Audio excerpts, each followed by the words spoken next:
You don't have any more of these for yourself? I had a pen with me, and when I got in here, my seatbelt wasn't taken off.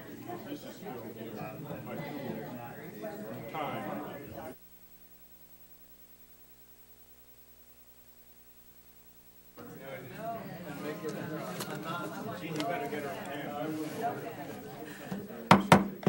Welcome, everyone, and thank you for coming to the City of California City Council special meeting this Monday, August 6, 2018 at 6 p.m. At this time, we'd all rise for the Pledge of Allegiance, and please remain standing for the invocation. All right, Councilman, the cheap handgun.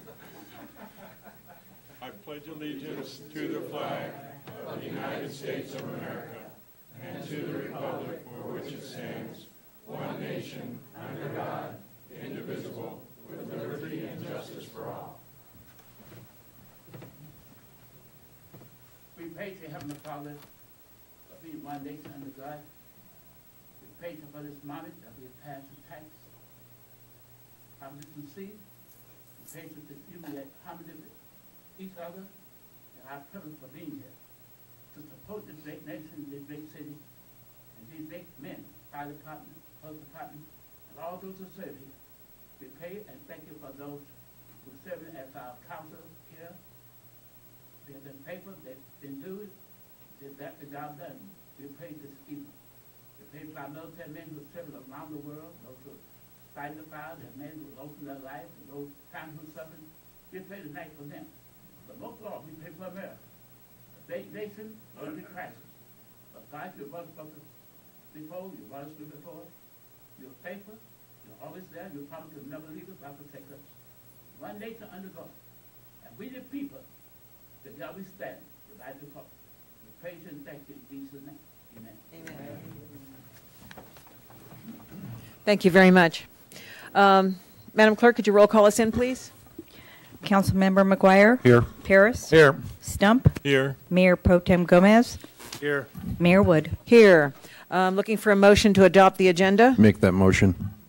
Second. All in favor? Aye. Opposed? Thank you very much.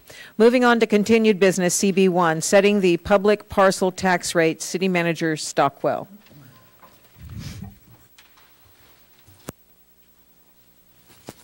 Mayor, members of the council, we made a change in the agenda report that was given to you. Made some corrections. We had incorrectly calculated the current distribution of the parcel tax. Instead of being distributed 60-40, it's in fact averaging 55-45. And so made the changes in that table that affect that, so that the current distribution of the 150 would be 82-50 to the police and 67-50 to fire. The rest are the correct amounts.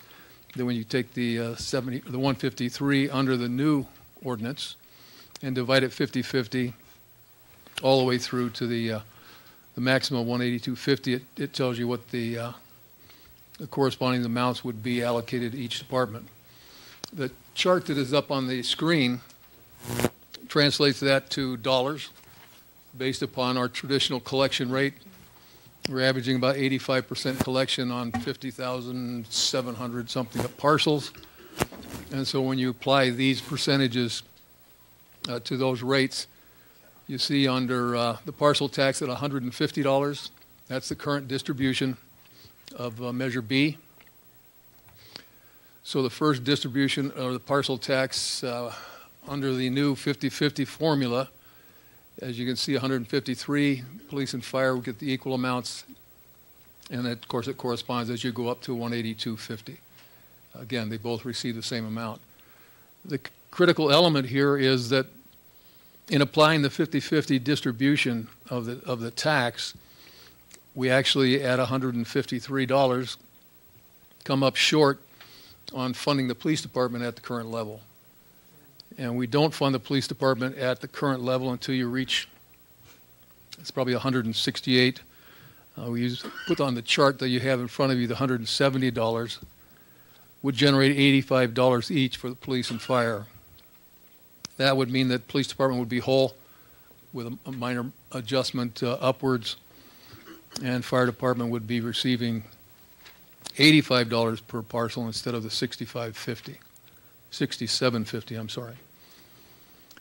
So, based upon the those corrected figures, it's still my recommendation that the council consider adopting the tax at the $182.50. Our purpose in going down this track was not to stay where we are, but to try and make some progress. And what you see at anything below $170 is simply status quo for the police department. You don't see an increase in revenue of the police department until you get to the $182.50. And so based upon that, we're open to answer questions in discussion. Both police chief and fire chief are present. If we were to adopt the tax at $153, a possible source of funding to bring the police department back would be we currently collect a 0.5% sales tax for public safety that is built into everything we're working on now. And so that amount is currently split a little over $100,000 to police department and $59,000 to fire. With fire's revenue going up substantially, that $59,000 could be allocated just to police, which would increase the 85 or the $59,000. The we currently pay Kern County just under $80,000 a year to dispatch our fire department. If we were to transfer that $80,000 to the police department and use it to hire 2 more dispatchers, we could have dispatchers. Is that the right number? Anyway, we'd have 2 dispatchers on duty 24 hours a day, which would make it possible for us to handle that load for the fire department. And so that's one area. And then the budget currently shows the fire department owing $700,000 roughly for the construction of the fire station. If we were to make a $100,000 payment from the fire budget back to the general fund, that could be allocated to the police department, which would make it whole. So at 153, if we made those 3 adjustments, we would bring the police department back to. So questions? Council, do you have any questions before I open up the public? Yeah, I have one question for Mr. Stockwell. So that's at 50-50, correct? Yes. If we went back to 55-45 like we've done for the past 6 years, would that make the police department whole again? It would. Unfortunately, the ordinance that was adopted by the citizens calls for a 50-50 split. That was what Measure C was. That's why we changed it to 50-50. Thank you. So the flexibility of the council on Measure C is you can levy a tax no higher than $182.50, and whatever revenue comes in must be divided equally between police and fire. Anyone else before I open it up to the public? Gentlemen? Any additional questions? All right, anyone from the public, please, now's the time. Good evening, Mayor and council members and everybody that's here and anybody that's listening. I would like to thank... Ann, could you And say you're your Ann name, please? Richards? I'm sorry. My name's Ann Richardson, California City. I would like first to thank the public for going to the polls in such large numbers, larger numbers than we would normally expect. And for voting for such a large margin. That's quite impressive. I'd also like to thank all of the people who educated the public, got information out to residents in the city so that they could, as individuals, investigate the truth for themselves so that they could vote for the measure to pass the Measure C. I would like to suggest a few reasons for keeping the $182.50 and not changing it to any lower number. The fact that 76%, point I think 56, voted yes, went to the polls and voted yes. They voted yes to the measure as it was stated on the ballot. And I think that's significant and should be kept in mind. That's a very impressive number, and I think it's a very strong signal of support for passing the measure the way it was stated. There's another thing to consider, I believe, and that's inflation. The past measure that we had actually, at 150 over 6 years actually is a lot less at the end of the 6 years than it was at the beginning. And it's the same thing with this measure. Over the years, the value of that money is going to change downwards. Another reason, of course, is that police and fire have old equipment. They need new supplies. I'm sure that a lot of their equipment and supplies are outdated. They need the money for improving the departments. And I may be mistaken, but I understand that I know you have to set a number tonight, but I think over the next years you can also change it downwards if you wish. Is that true? My suggestion is that you leave it at the number that it is now, and then in the future, if there's reasons, I think the council can always lower it. I don't think we should be stingy. I really believe that since the public voted for Measure C as it was stated, that we should leave it that way. Thank you very much. Appreciate it. Thank you very much, Ann, for the kind words. And just to pass along to you also, there is a formula also built into this that's going to be revenue-driven that would also drive it. So it's not just arbitrarily us reducing it. There is a formula behind it. Thank you, though. Yes, ma'am. Hi, Christy Munt, Cal City. I also agree with Ms. Richardson. We need to keep it for at least the first year at 182, get our city back up and running and moving forward, as Mr. Stockwell has said. And I believe the votes that have already been counted the night of the election, it was closer to 80% that approved this. If we were down at 68% approving it, then I would consider the 153. But the overwhelming majority of the city that took time to register to vote and took time to actually get out and vote believe that they were voting for the 182. And as we need to move forward, we need to recover from what has happened in the last 2 years of trying to get this passed in the first place. So my belief is that we should keep it at 182. Thank you. Thank you very much, ma'am. Good evening, Mayor Wood, council, staff. I'm DJ Tuig with mycalcity.org. First of all, let's talk about the cost of living increase. Parcel taxes are intended to be designed for special projects, not personnel, not pensions, and not overtime. So please make that note. You don't do cost of living increases on a parcel tax. It needs to be tied to your local economy, which will be tied to your property tax and general tax. So if, for example, in the last year, the good news is our property tax has increased $50 million. In the last 2 years, it's increased $100 million. There's your cost of living increase. So let's end this fallacy that a parcel tax is for a cost of living increase for pensions and overtime. Additionally, we're almost back to where the district's value was in 2011. What we don't want to do is continue to obliterate the tax base. The tax base already has 1/3 of all properties in power to sell status. You don't want a more destructive measure than in the past, and this will be more destructive, more expensive, and more aggressive than any tax in history. Additionally, we have been promised that it would be capped at 153. There was direction to staff to bring it back at 153, and your council told staff after the measure it would be capped at 153. Additionally, the government efficiency study should reveal significant cost savings. From those cost savings, we should be able to increase the general fund, and that should also offset some of the police costs that are absolutely necessary.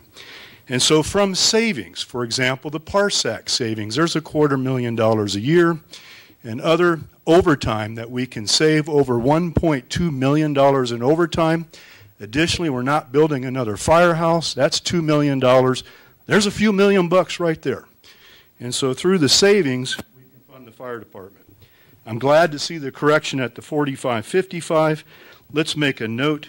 There are 50,540 parcels levied. If you look at this example, at a collection rate of 6.9 million, there's a disproportionate number over here. On the new parcel tax, it's at a 15% collection deficiency, where the other one is calculated at 93%. And so they're not reasonable numbers. You got to get a direct correlation there. Having said that, this parcel tax, special parcel tax, is 6 times more than the property tax and general tax at $9.2 million. It's way too many millions too much. So we've got to bring it down to what it should be. I don't recommend that you lie to the public. Mayor. It's not going to build any trust. You need better value to the taxpayer, and thank you. Thank you, sir.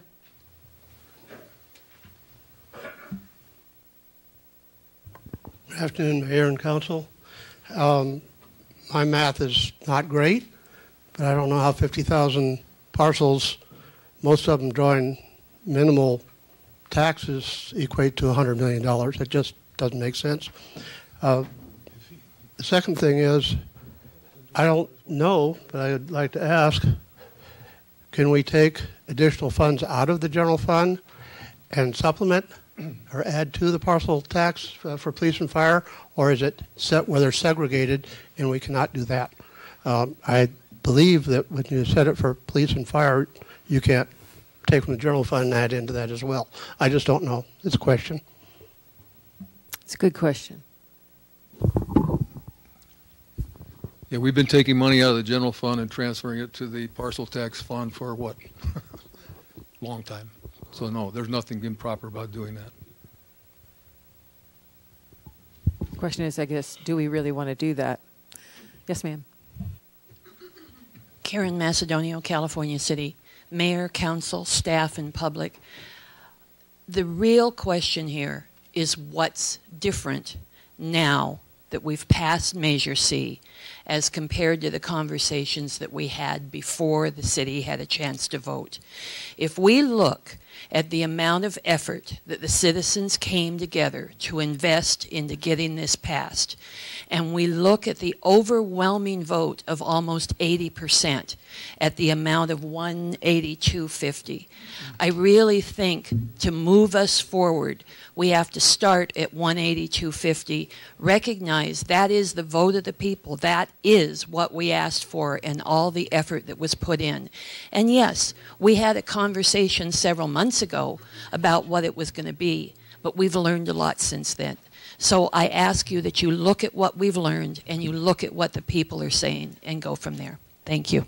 Thank you, ma'am.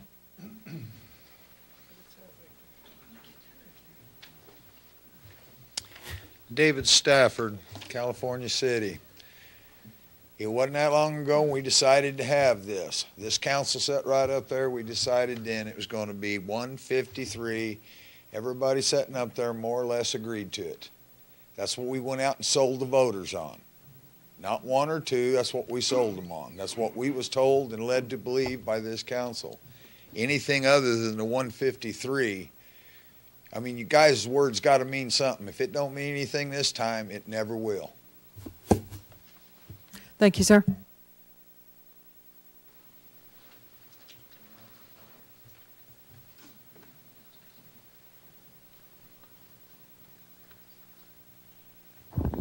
Yeah, Russell Michael.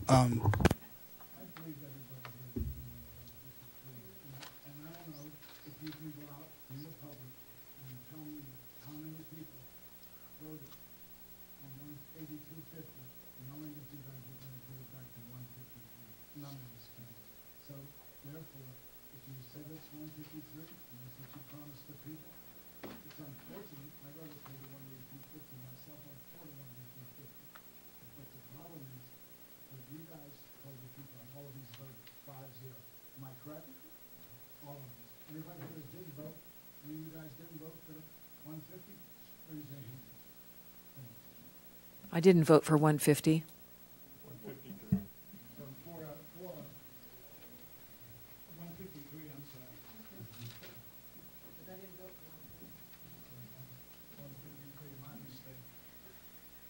Michelle Alexander. I'm not sure this is working. California City. I'm a voter. I've been in this community since 1987. I voted for the 182.50. That's what I voted for, and that's what I went out and talked to people about. And I think that, like you said, 80% people voted for that, and I think that's where we need to start. We need to take care of our fire department. We need to take care of our police department. They take care of us. And we need to support them, and we need to do what we say we're going to do. The voters have spoken. Thank you. Thank you.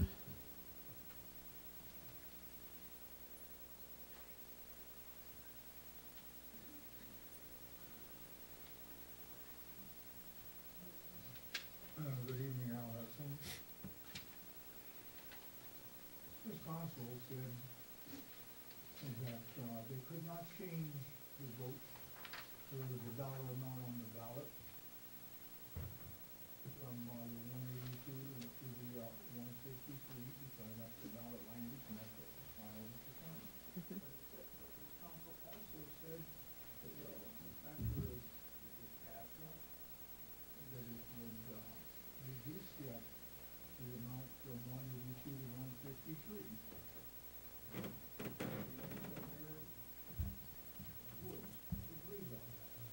We talked about adopting a resolution to request the 150.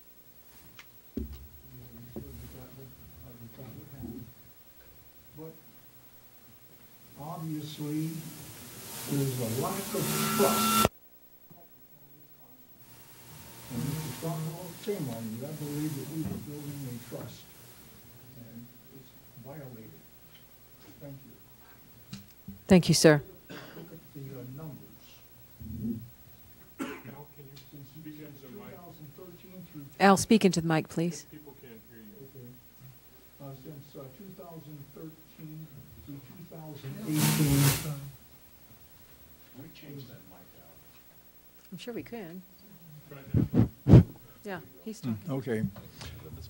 Since 2012-13 through 2018, there's been a $4,007,980 surplus collected and spent on Measure A.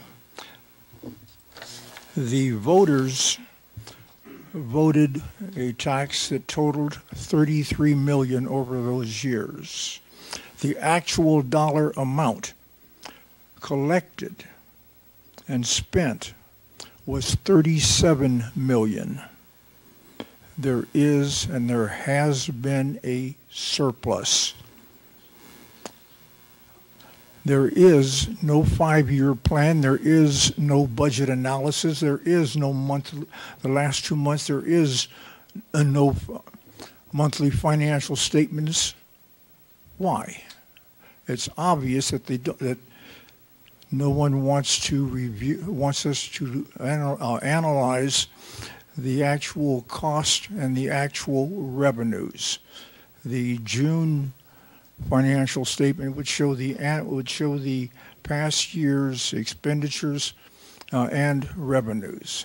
They're keeping that hidden from us. Wonder why? They just want to overspend again. And we have less than 4,000 people telling 50,000 persons. I'm sorry. We have 4,000 people telling persons whose properties total over 50,000, well, we're going to tax you and sit down and shut up. You don't have a say so. Thank you. Thank you very much, sir. Mayor, can I just add something? Go for it. Just because of the statement, I've heard it a couple times, and I'm hesitant to jump. Okay. I don't want to jump in the middle of this, but I just want to be sure we're clear on this. A while back when there was a discussion about whether a resolution could be passed to set it, I specifically said that you cannot do that legally, and that I discouraged it heavily because it would lead to confusion of the voters, and that you needed to leave it alone. You needed to go based on what was in the ballot so that the voters would not be confused. So the very issue that's being raised tonight is saying that somehow the voters are confused about this, but that is exactly why you didn't adopt a resolution, to make it clear that what was on the ballot was the question being presented. So I just want to be sure that's at least out there. You didn't pass a resolution. I'm not sure if there was a vote at some point, but of your intent. And what I indicated to you was that you needed to go forward with the question that was presented. After it was adopted, you could then come back at this meeting and have a discussion about the rate at which you wanted to set it. So that's the discussion that's going forward tonight. And my recollection of that very thing, and I remember you saying that, was that we were not going to enter into anything at this time because we didn't want to confuse the voters. And at that time, Kevin Rice got up and came to the lectern and said, my job for this election is to unconfuse the voters. Everyone remember that? Okay. Catherine Efford Floyd, California City. Council, fellow citizens. I don't know who everybody was talking to, but I sat in front of Dollar General, and I sat in front of Rite Aid in 105-degree heat with my little dog and my friend who has a big macaw. I stood in front of the One Stop and asked people as they went in and out if they were going to vote, and if they were going to vote for Measure C. And I said, remember, the dollar amount on Measure C is almost $200 a year. We're not going to lower it to 153. I'm not going to stand out here in 108-degree heat and tell you that we are. What I want to tell you is what we need to do is have a tax at $300 a year and throw the recreational department up underneath that. And most people said to me, you know, you're right. I'd say, you going to vote? Yes, I'm going to vote. What are you going to vote for? $182.50 a year. What are you going to vote for? $182.50. On July 31st, I was walking on the boulevard, on Cal City Boulevard, talking to people as they came out of the stores and everything else. Are you going to vote today? Have you voted? Yes, I voted. You're voting for $182.50. I don't know who's talking to who about $153, but I talk to people like, look, $182.50 is not enough. That's 50 cents a day, and it's not enough. We need $300 a year. And people said, well, how do we get it there? I said, you come to the city council meetings, and you tell the city council that that's what you want to work for, that that's what you'll pass, that that's what you'll help to do. And I said, when you make that commitment, that means you sit out in front of Rite Aid, you sit at One Stop, you sit at the grocery store, and you hand out pamphlets, and you talk to people. And they look at me and say, is that how we do it? I said, that's how we do it. Ladies and gentlemen, $182.50 is what we all worked for, what we all thought we were voting for, and I think 79.56% of the people that voted yes were not even thinking about anything less. Thank you. Thank you very much. And there's so many people in this room to thank tonight for their efforts. And not effort, but efforts. There's a couple of them too, but thank you. Good evening, Council. My name is Andrew Roach. I represent the California City Professional Firefighters Association. I would like to take a couple of seconds and thank some of those people who were out in the heat with us, who were knocking on doors, who were writing checks in support.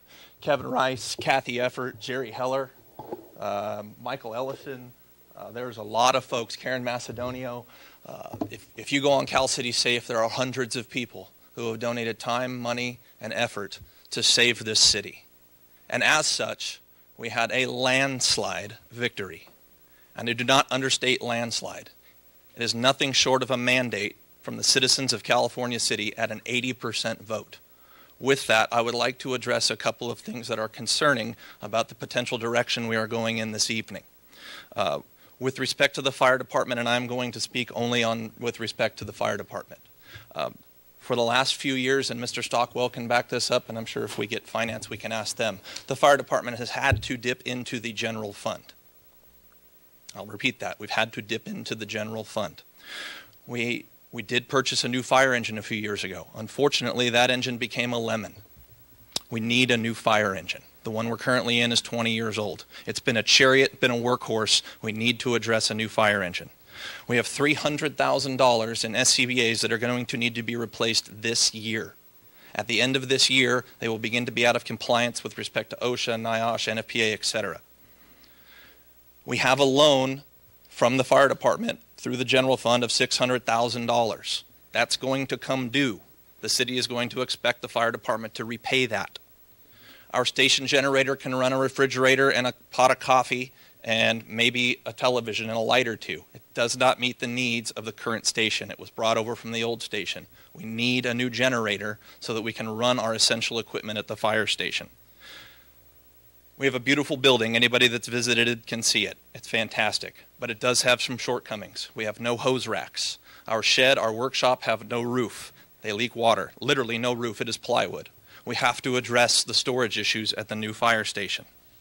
We need to begin to think about our staffing model as we move into cannabis, medical marijuana, etc. There are new buildings going up around California City, and you can see them on the boulevard over by where Alberto's is going in. We've had Dollar General come in. We've had Family Dollar. We've had growth in this community. The fire department needs to be able to meet the demands of that growth. As a microcosm, we do not have a ladder that can get to the top of that new building on California City Boulevard. $153 a year is unacceptable simply because it will not meet the current level of service for the fire department. We will be moving backwards. If we move backwards after we went out and knocked on doors and sweated and promised these citizens, gave them our word that we were going to be a part of a solution, then we are not going to be in a very good place in 6 years. Now, I'm not going to tell you what to set that amount at. I believe personally it should be $182.50 because I think there's a lot of great things that we can do moving forward. But please, each of you has stated that you support public safety in the past. Please do it this evening. Thank you, sir.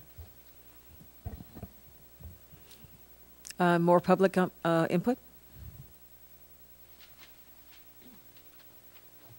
It was kind of hard to follow Captain Roach, and I certainly hope Ron Smith, California City, I certainly hope both of our chiefs and all of our fire personnel understand that nearly 80% of the city voted for them specifically.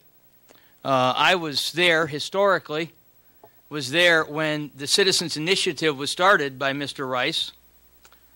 Spent many hours trying to get and assist getting a consortium of people together. The $182.50, the 50 cents a day, had people that do not agreed in regards for our public safety, even though they were willing to compromise their fiscal conservative beliefs and other concerns. It was not a citizens' initiative. It became what was presented by the city.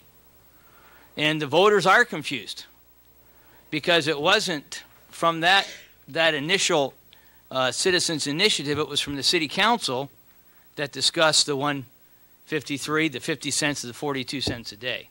If you go to California City meetings, it was brought up on this dais. That was what was discussed.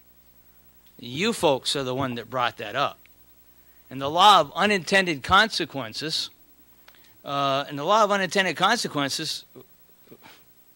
want to be able to trust our elected officials. People were going ahead with the 182.50. And you guys brought up the 153. And so when our city attorney states that to avoid confusion of the voters were confused. You go to California City meetings, we had council members that alluded. Some came right out and said, we are going to, and there are emails floating around saying, it will not be above 153. Got an issue because it's split 50-50. And police are going to be hurting. So, you know, we keep talking like it's a bad thing for a general fund to be paying for our essential services, but a general tax is supposed to pay for general services.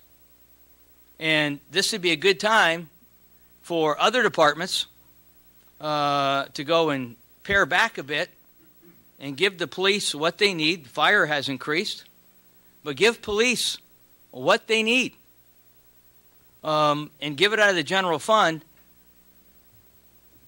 6 years ago, almost immediately after the last special tax was passed, so what are you going to do to get us off this so that our public safety folks are not dangling out in the wind? Nothing was done. And I would submit to you what's going to be done for the next 6 years. Council, Mayor. So thank you, Madam Mayor. Thank you very much. I was just reminded that I believe it was David Stafford that came up with that amount initially at a council meeting. It wasn't initiated by the council. He actually brought that forward. I hope people will go back, and Mr. Stafford's here too, go back and see if they have that same recollection, because that's what I was reminded of. When we originally set the 182.50, we had one group of people here. And then when it was set at 153, we had a very different group of people here. I don't even think Ms. Efford was here.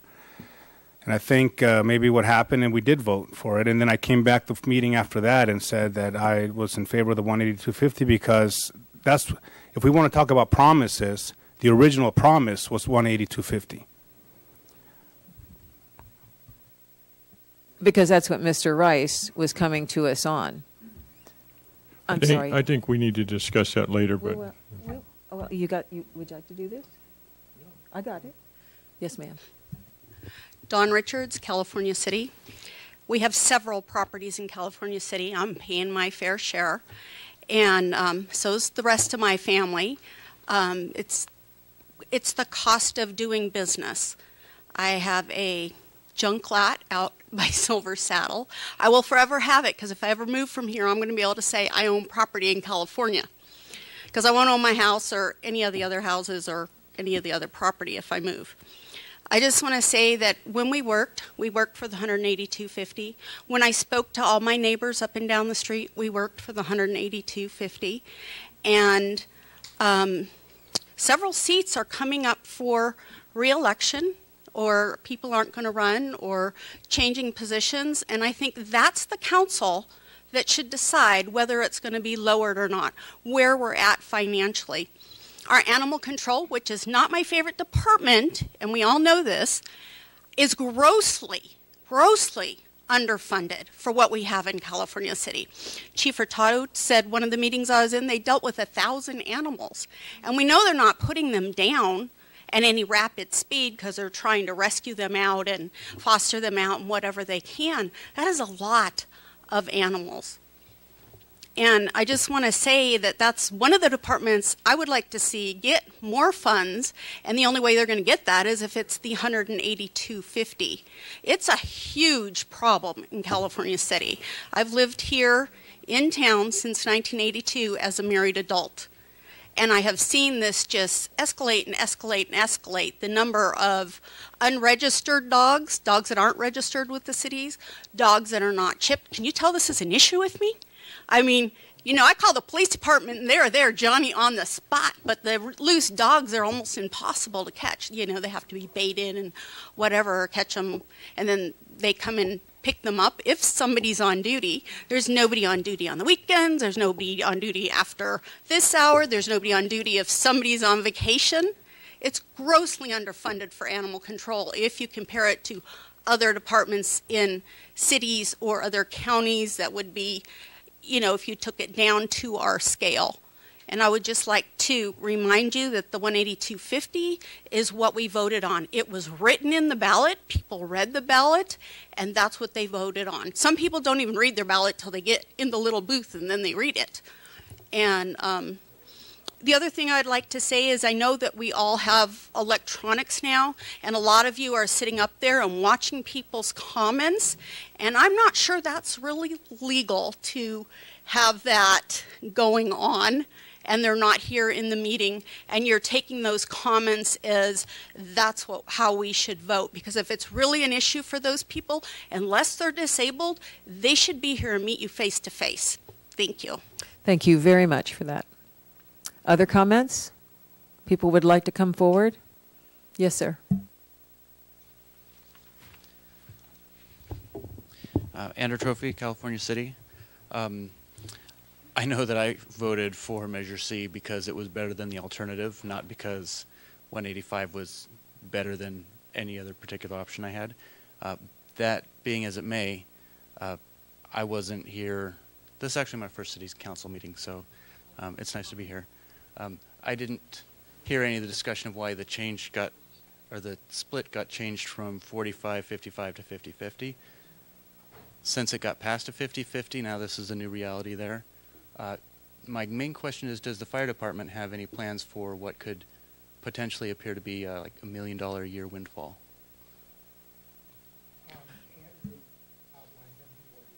Mm-hmm. Chief, could you put it on the, thank you. If you wouldn't mind starting over in the mic. Thank you. What's your name? Andrew.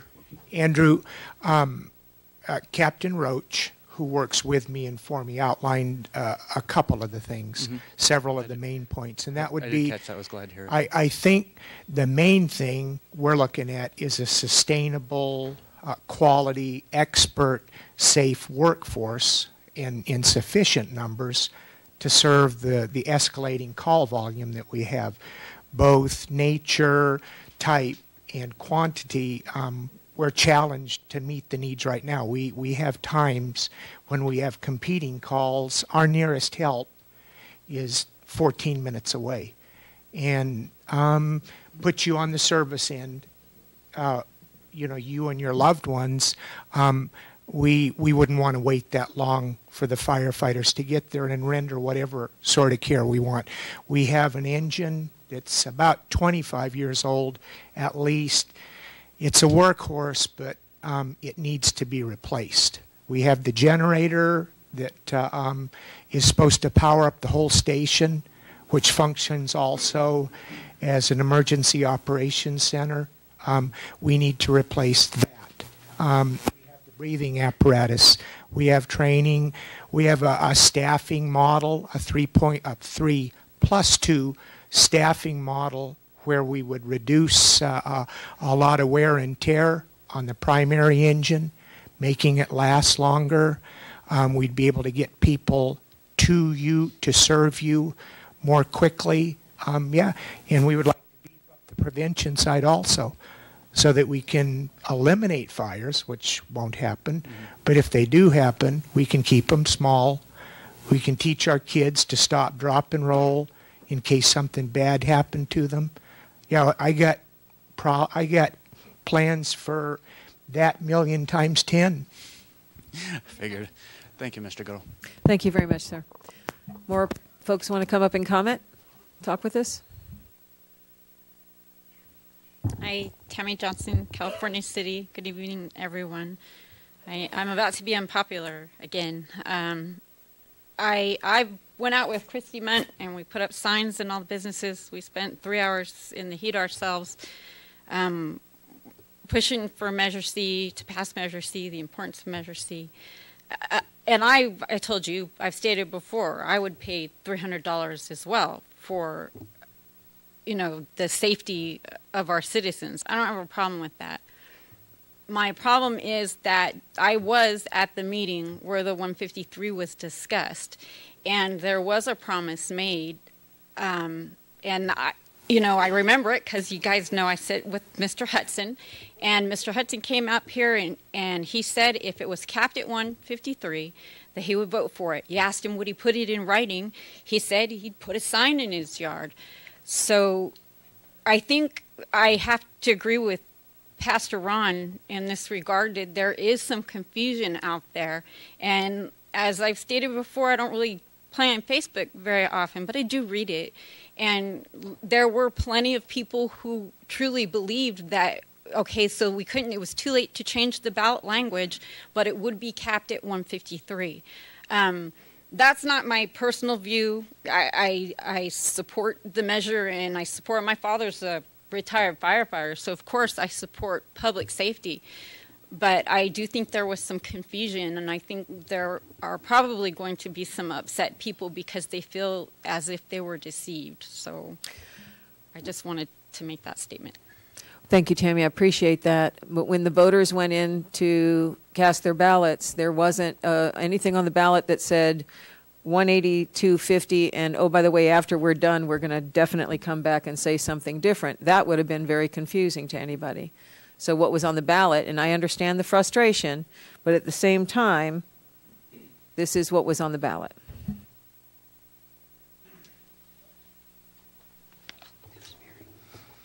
Mary Corona, California City. I was at the meeting where the 183 was discussed as well. And to my recollection, the bottom line at that meeting was it will be looked at after the election, that it could not be changed on the ballot. The ballot would stay 182.50, but it would be considered after the election. I don't remember anybody promising that you would lower it. Now, you know, I'm old and I don't have a good memory sometimes, but I do not remember anybody promising to lower it. I remember the council in the majority, whatever, said we will consider it. Also, are we looking at, by the end of this 6 years, the general fund being able to take care of public safety? So that's the plan, to move it all over, and the general fund will take care of it after this 6 years. I think that's a big step forward, and the plan should stay the way it is. I'm in favor of the 182.50. Thank you, ma'am. Yes, and there's also, to remind everyone, there's the formula when revenue increases, that's when we would see adjustments. Yeah. Thank you, ma'am. So that people don't go away thinking a promise has been made. Our goal in setting it for the 6 years, and the formula that talks about the increase in sales tax, property tax, and cannabis tax sets that as a goal, that hopefully within no longer than 6 years, we have reduced the parcel tax to zero, and we're dependent upon those three tax sources to go forward. All of that is based upon what we actually receive. And so we will look at it annually, make the adjustment after we have seen what our actual collections are for that year, adjust the future year based upon what actually collected. So it's the goal, but the goal is based upon what reality we're faced with at the time. Yeah, its goal is based on what performance is and what revenue we do receive. Anyone else have anything before we move up here? All right, let's move up here. Council? I'm sorry. Oh, Mr. Rice, please. I was wondering. That's okay. We understand. I know. I feel. Okay. I have some items for the clerk would pass them out. Yes. Yeah. Thank you, sir.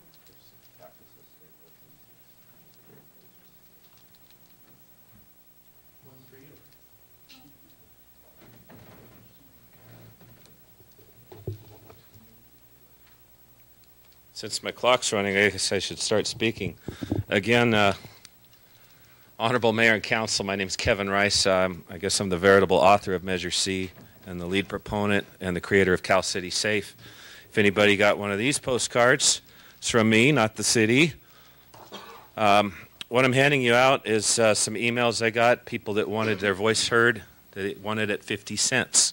Additionally, there's a cover sheet I just made some notes on. 42 cents, or the $153 we're talking about, takes us backwards. 42 cents is equal to $139 in 2012 when we passed the $150 tax. And that's according to the Consumer Price Index adjustment. So if you want to take us backwards to $139, that's what you're doing if you set it at 42 cents. In fact, 42 cents doesn't even cover the inflation since last year. You think 153, that's about the same. Well, in actuality, it would have to be about 154.50 to be the same as even last year. 46 cents, or the 167.90, Now we're barely scratching status quo. That equaled $152 in 2012.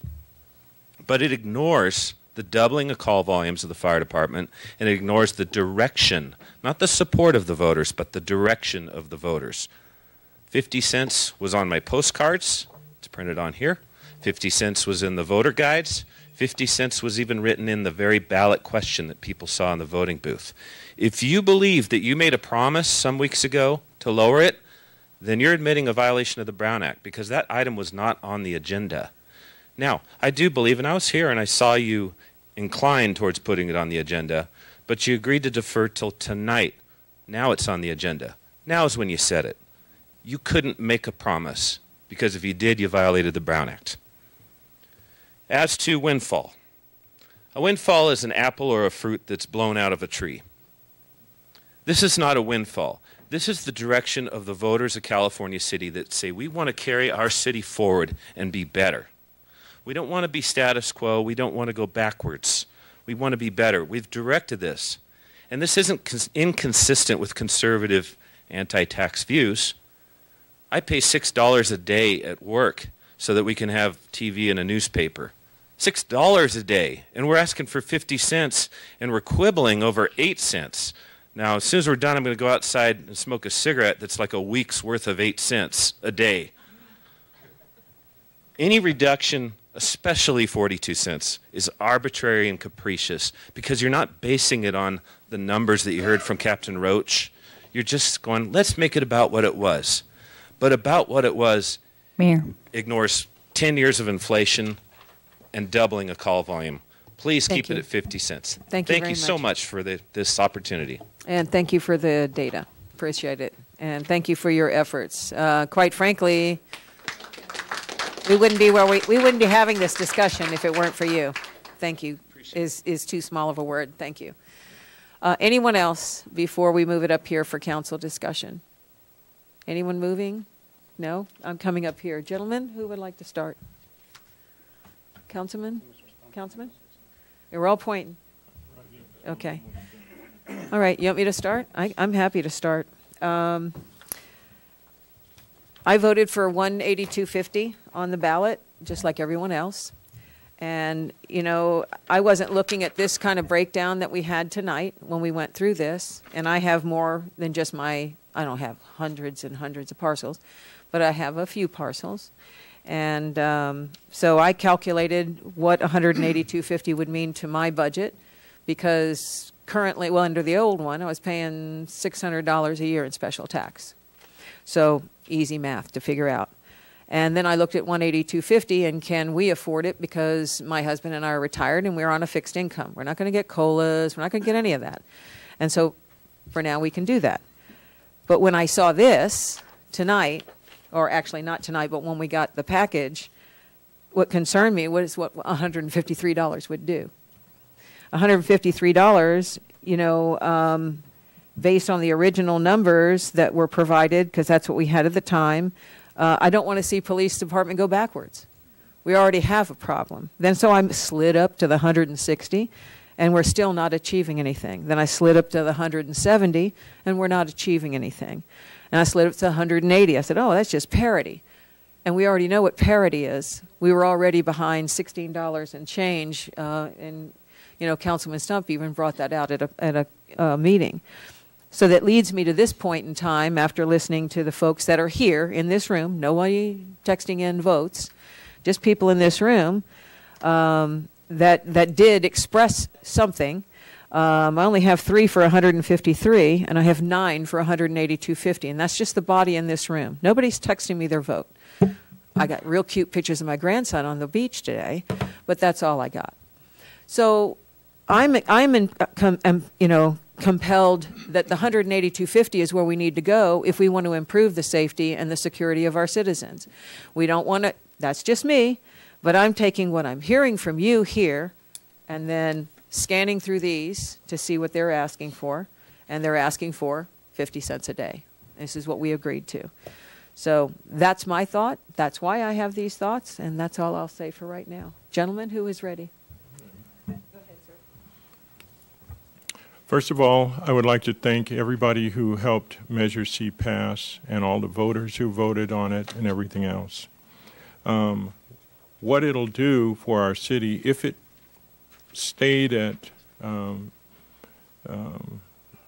current 182, it'll bring a lot of money to our city. That money, however, if you look back in 1980, $150 in 1980, and we talked about this before, would actually be $446.21 today. So we are not even close to that mark. However, I don't think that the citizens of this city would vote for that. I have several friends that I'm shocked when they told me, but they voted against Measure C because they thought $182.50 was too much. That's their opinion. If they lived in Bear Valley or somewhere like that, they'd be paying more. A lot of other places pay a lot more, but that's their opinion, and that's what they expressed to me. Which brings us to how I actually feel about this. I actually would like to see the $446 and change here. However, when we talked about the 153, and we were told by our attorney that we couldn't do that, and we stopped, but I think that a lot of people listening thought that we would, after the passing of this measure, we would go to 153. And if we misled people, then we misled people. But because of that, in my heart of hearts, I cannot endorse the 182.50. I have to go with, we talked about the 150, and if we need the revenue, and we stayed at 150, that amount, which is $6,594,706 a year, because I was using my calculator up here to do all of this, that over 6 years would be $39,568,236. And that would bring a lot of revenue to the city. Now, we are trying, and what our job is to wean the city off of the parcel tax. And we are doing that with the cannabis business that's coming here, but not enough of it. It's going really slow, and we need to change the pace that the city is doing that. It's going slower than molasses in International Falls, Minnesota, and if any of you have ever been there. But anyway, we're moving slower than that. So we need to pick up the pace, do everything legally and correctly, but we need to pick up the pace. So I have to say that I am for the 153 a year, which, you know, when we discussed it earlier, I was for 153, and I initially was for 153. I was back there. I talked about 42 cents a day, and when Kevin brought that up at 50 cents a day, you know, held up 2 quarters and so on. In my heart of hearts, I was still for 42 cents a day. And I checked your math, the 2% cost of living allowance from 150 last year comes to 153. So you can appreciate that the cost of living allowance is added to it because it's $3 on $150 from 2017 to 2018. So I am for the 153. Okay, who's next? I'd also like to say, since nobody's jumping at this point, that it's hard to look at almost 80% of the population going into the ballot to put their ballot and vote for this and not know what they voted for. 80%.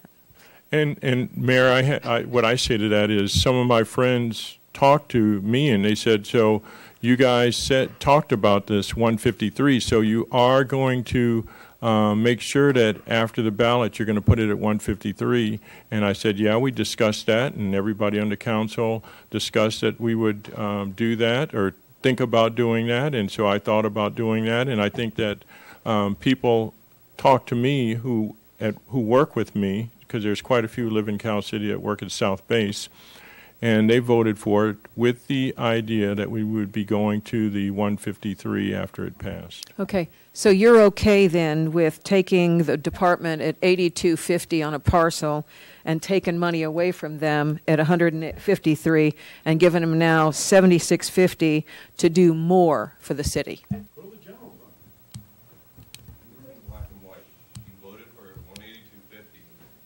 Have people, if you want to say, please come up, really. This is your, no, and he's not been up yet. Yeah. Okay, all right. Hey, let's stop for right now. Let's stop for right now. Finish up here, then we'll go 2 minutes back again, since there's some quibbling on that. Other times there's no quibbling, but there is tonight. Okay, gentlemen.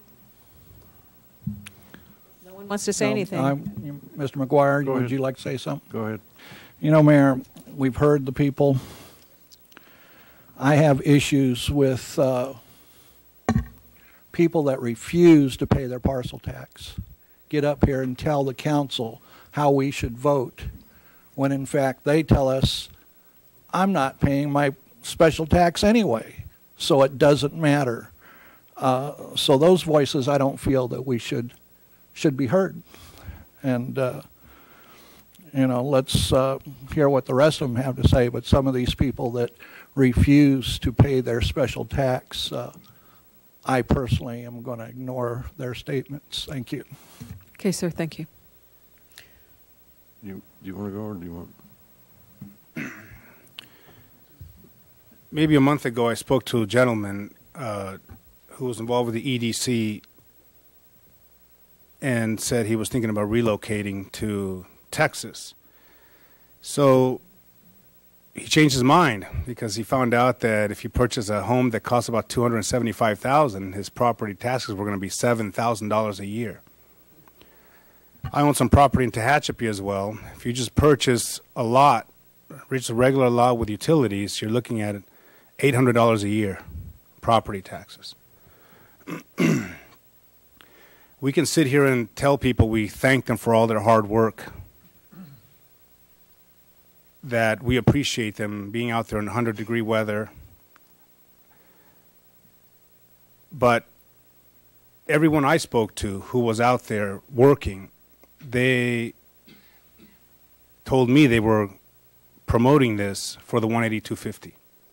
I'd rather not have a special tax. You guys know some of you, I own quite a bit of property, so I'd rather not have a special tax.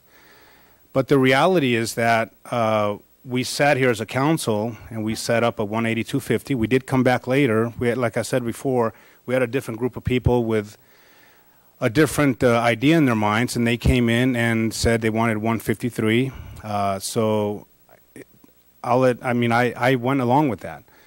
But that week, I received some phone calls from people telling me they were discouraged because they were out getting ready to help pass Measure C, and we had basically betrayed what we originally said.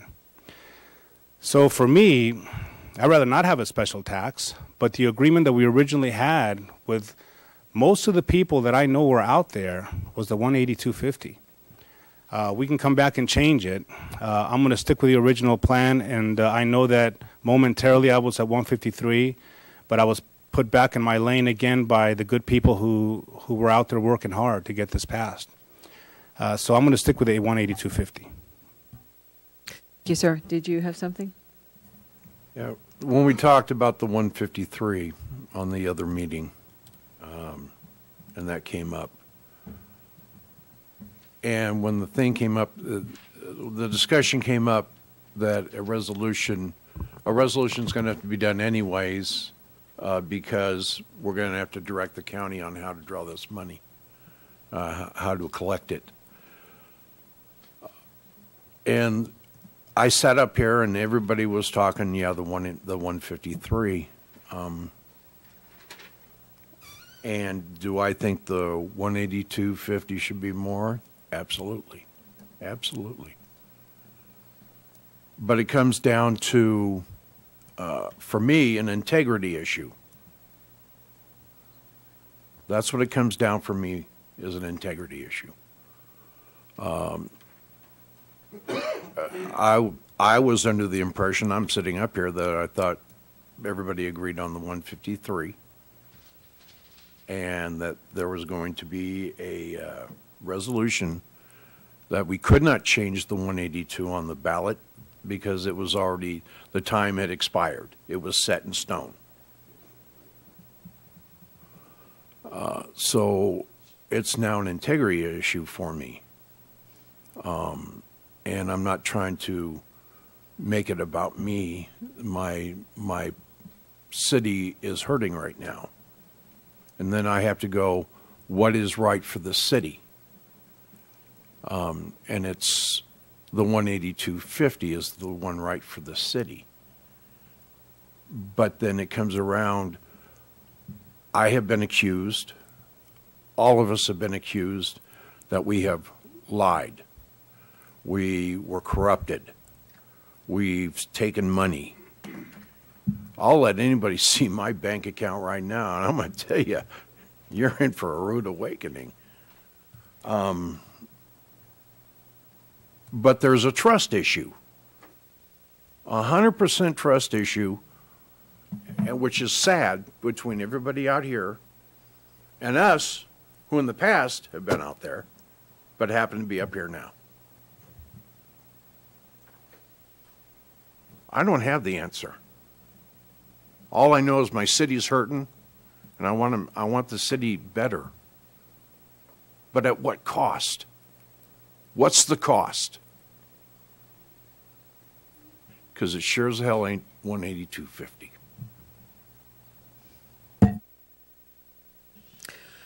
Okay.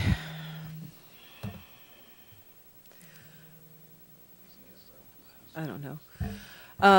Anyone else up here have anything to say before I go to a 2-minute? All right. This is your 2-minute second call, starting now.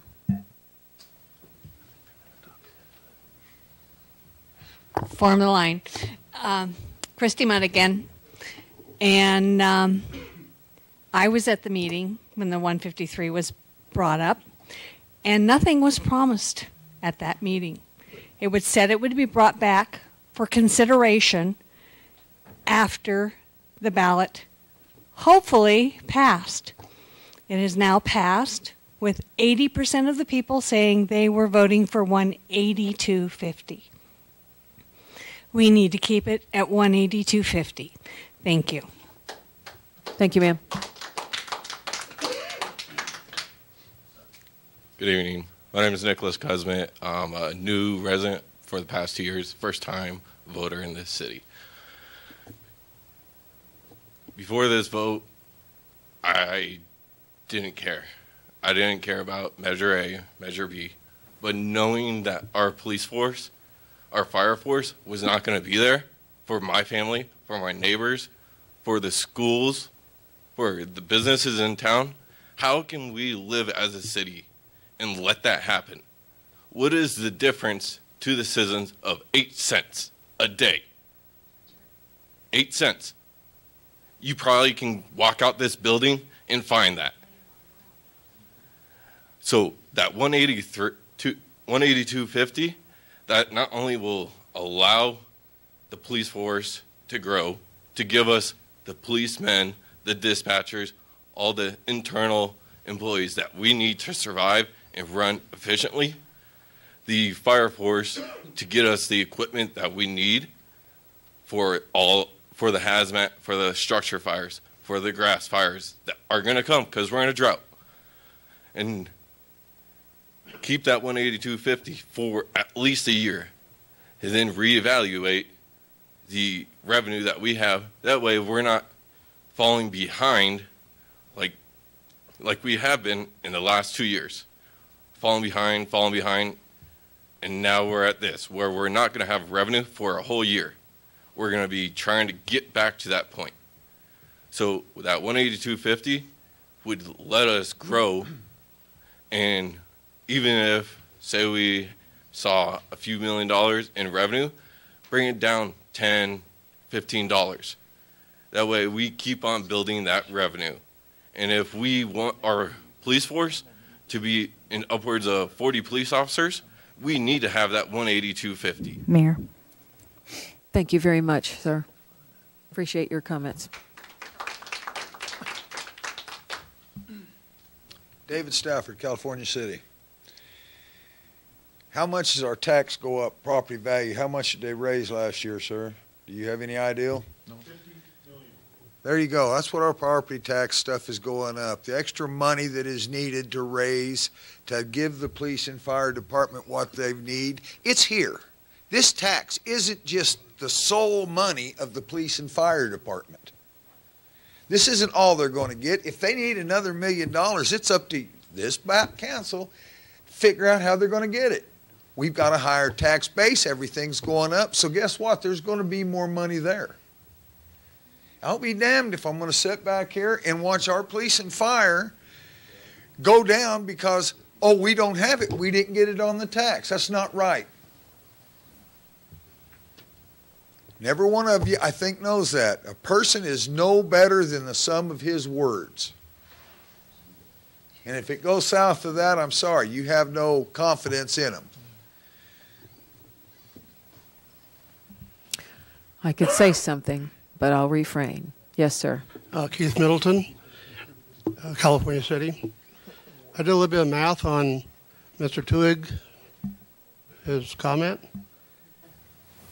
If you add $150 to 53,000 properties, more than what we've already paid, it only comes up to $8 million. I'm sorry. Okay. If you have 53,000 properties and you raise everybody's tax by 150, not keep it what it is, but raise it above what it already is, which was 150, these properties are paying almost nothing in taxes already, except for maybe 6,000 properties on town. You only come up with $8 million. I have no idea where he comes up with $50 million. Thank you. I was going to ask that question of the finance department, but thank you for taking care of that. Yes, ma'am. Karen Macedonio. I want to address the word integrity because I believe integrity is when I see my elected officials doing what's best for the city and what the people are saying. I don't believe that my council runs the city. I believe that we have staff and a city manager to actually run the city. But the council keeps us informed and lets us know what's going on. And I add to integrity that we've learned something in the last 2 months. We've learned about a town that really, really wants to go in a better direction and improve the quality of life for all of us. The people that are going to carry the burden of this decision are our police and fire chief, because they're going to have to live transparent budgets that show all of us where the money's going, how it's being used, what's being decided, and then the people can decide and put their input in. But right now I want to address the fact that integrity goes with learning, and learning should be something we do every day. Thank you. Thank you very much. And I would also like to add to what you have to say that there are financial statements. Maybe we're not getting them out on the schedule that some are pleased with, but we do put financial statements out very regularly, and they are audited, and there's a lot of transparency there every month when those things are prepared. You can find out by line item what they go for. And if you ever sat in one of the long budget preparation meetings, you'll know even to ad nauseum down to the number of pencils, but maybe not that far. Being facetious. Thank you, ma'am. Anyone else? Second call. 2 minutes. I'm sorry, Karen, did you say 182.50? 182.50. Thank you.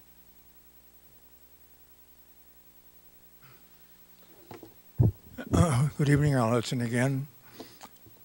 J.M. Powers and I have advocated that the property records be reviewed and corrected, and that would just the mere correction of the property records would provide a substantial change or increase in our income.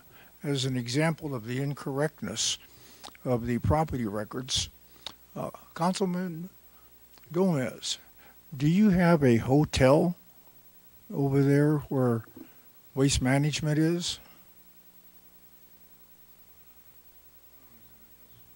I thought I spoke English. Then he said in the hotel, in la Don't be locación. disrespectful, please. I've never disrespected you. I don't have a hotel. You know I don't have a hotel. Well, the property, your property records say so. I can surely show you. What this 182 does not, 182.50 does not do, it does not give the police and fire an increase, a sustainable increase in wages to attract and retain personnel. That's been disregarded.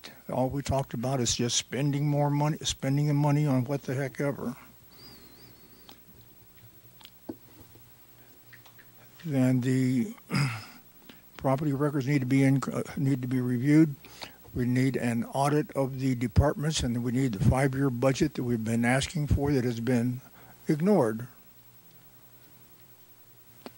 And until we get that, we need to stay with the 153 to be sure that we're living within our means. Thank you. Thank you, sir. Anyone else have a second call?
Thank you, ma'am.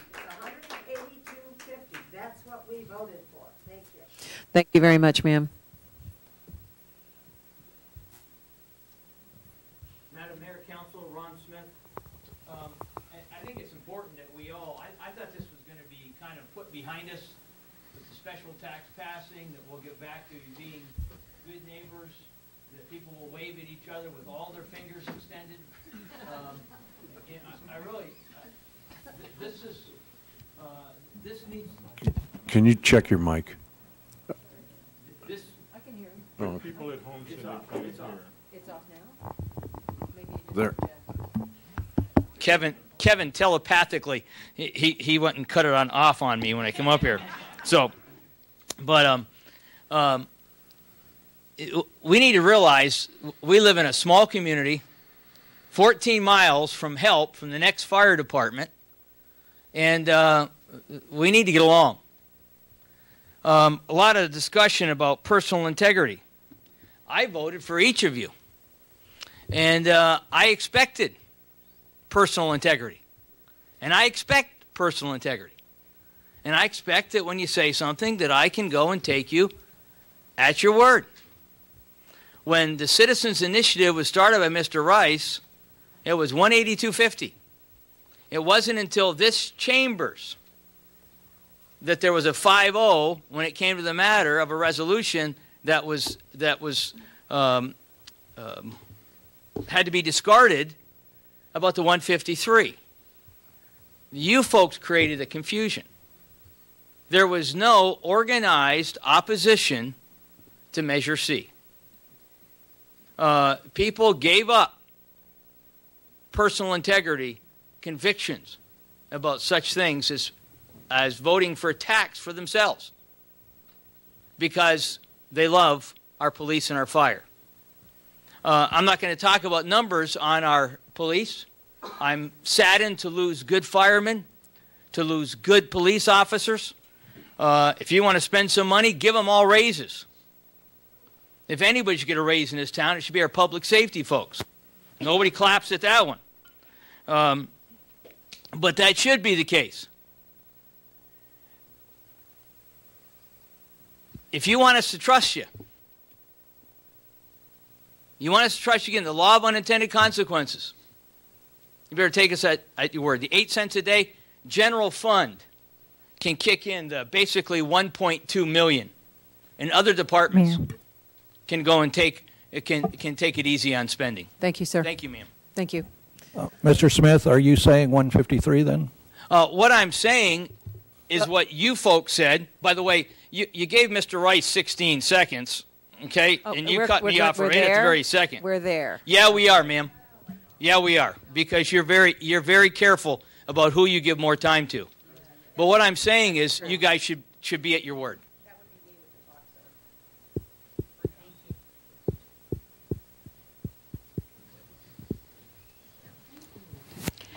Mary Corona, California City.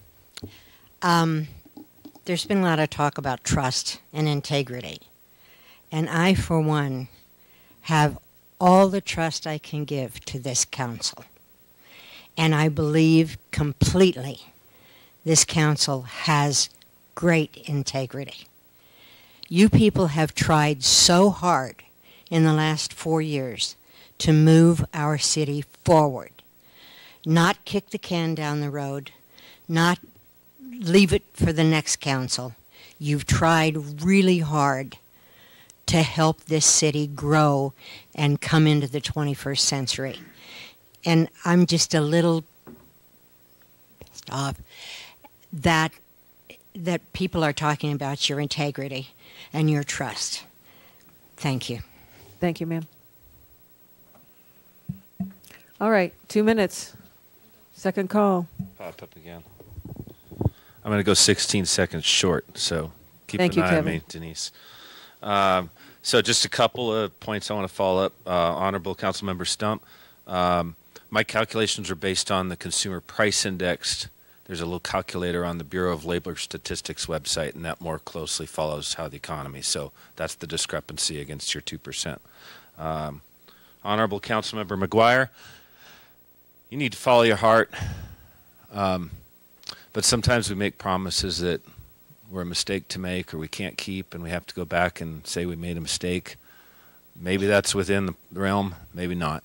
I'm not going to ask you to go outside your conscience tonight, but I hope for it. Isn't it great we live in a town where we can argue over 8 cents? Like, this is awesome. And I'm like the most liberal guy in town because I'm pushing a tax increase. Never pushed a tax amount. I just got my motorcycle registration bill. It's like $200, and I'm like, that's more than the fire department and police department put together. And you should see my truck bill. Let's not forget about the mandatory reductions. You know, we're already hearing, hey, the property tax is going up, and that's going to cover it. Well, remember, yay, the property tax is going to go up, and the parcel tax is going to go down as a result. Because it has to. It's mandatory. Mm-hmm. This past year that's done is the base year. So $15 million up, whatever comes in, parcel tax goes down. Awesome. 182.50 permits keeping our fire and police from dipping into the general fund. And even better, it might allow the fire to pay back some of its debts to the general fund. So it brings up the whole city. And I think you should do it this first year, and then look at the numbers and consider a reduction in the future. Thank you again. Thank you, sir.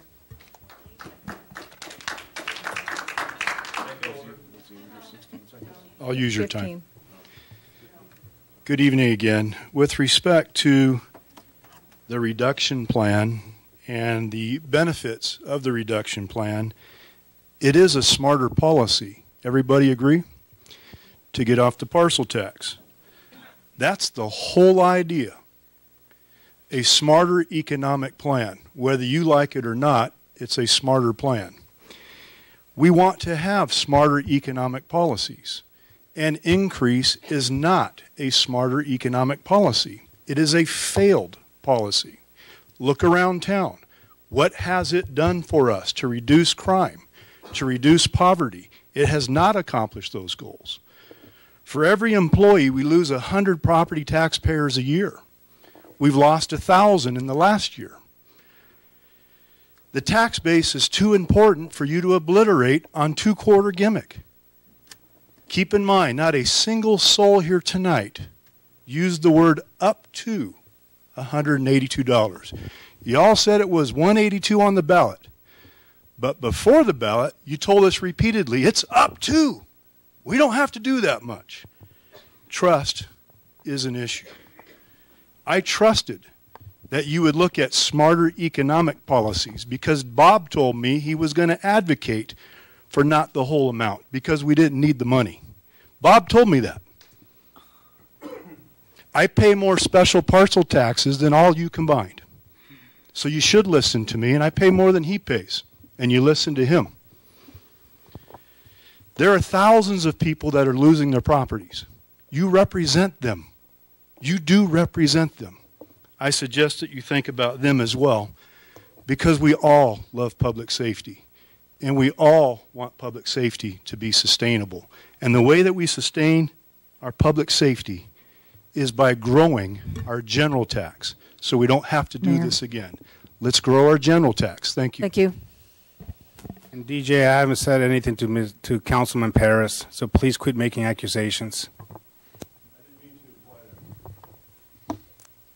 Hello, Andrew Roach, Cal City Fire, representing the California City Firefighters. I do enjoy Mr. Tuhig's comments, and I respect them, and we have certainly had our back and forth in the past, and there are some areas that we agree on. But what is undeniable is that the argument that he is making from this podium was litigated with the public when they voted. And they voted 80% to 20%. I respect his views, I respect his stance, and I respect some of his positions. In fact, he had some portion of helping write this measure. But this has been litigated. The people have spoken. All of them, the people that voted. Not just the 30 or 40 that are in this room. Over 2,000 people had their vote and their voice clearly stating that they support public safety. Thank you. Thank you very much, sir. Anyone else have a 2-minute before we come up here? Yes, ma'am. My name is Dawn Richards. I live in California City. And had I even thought that you might even not go with the 182.50, I'd have voted no, personally, just so you know. Because I don't think that we should cut ourselves short today. Maybe next year we can cut ourselves short. But I'm telling you, I'd have campaigned for no for the 150 because I don't think it's worth the trouble. Sorry, police, fire, whatever. That's just how I personally feel. If I had any thought at all, you guys were going to come up here and slash it after the people voted, I would not have helped, not one bit. I would not have put up one sign, and I certainly wouldn't have taken them down either. But just so you know, I found a penny on the way in. And to me, my father always said that if I die, I will leave you pennies to remind me. And I know he's not the only one. He probably got it from somewhere. But on my way in today, I found a penny. And I'm going to leave it up here because that's my first penny towards my 182.50 on all my properties that are none are delinquent. Thank you. Anyone else? Anyone? Ma'am, are you coming this way? Okay.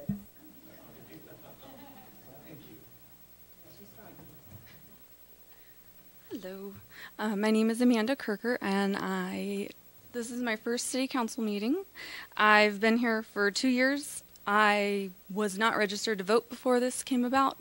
My husband's boss came over to help me fix something in the house and was talking about this, and that's what compelled me to register to vote and to vote yes. I read the ballot, or the pamphlet that came with it, and everything in there said 182.50, and that's what I voted for. Well, thank you for coming to the council meeting, and thank you for your vote. Anyone else before we move up here? Okay, before we vote, I'm sure we have some thoughts ourselves. Yes, absolutely. I think some very good points have been made tonight, and I think a few key ones are that a very wise man gave me the definition of integrity, and he says integrity is doing the right thing. And sometimes that's not the popular thing. And I think the context that we're actually involved with here, if you'll remember one of our last meetings where we talked about if we're fortunate enough to get the tax, what will our first steps be? My recommendation to the council was that we adopt another interim budget, that we extend it for 3 more months, and that we go out and recruit the help of professionals to come in and do an organizational assessment and also a comprehensive financial audit. And then based upon those, we then put together our real budget at the end, so that by the end of November we would have hopefully the benefit of those reports telling us what needed to be done in each of our operations. A total fresh look, top to bottom, in the organization. An auditor who was tasked with answering many of the questions that Mr. J.M. Powers asks us and Mr. Hudson assists him with. Goes back for 3 years to answer some of the questions. You know, is there money missing? What has happened? What is the result of overestimating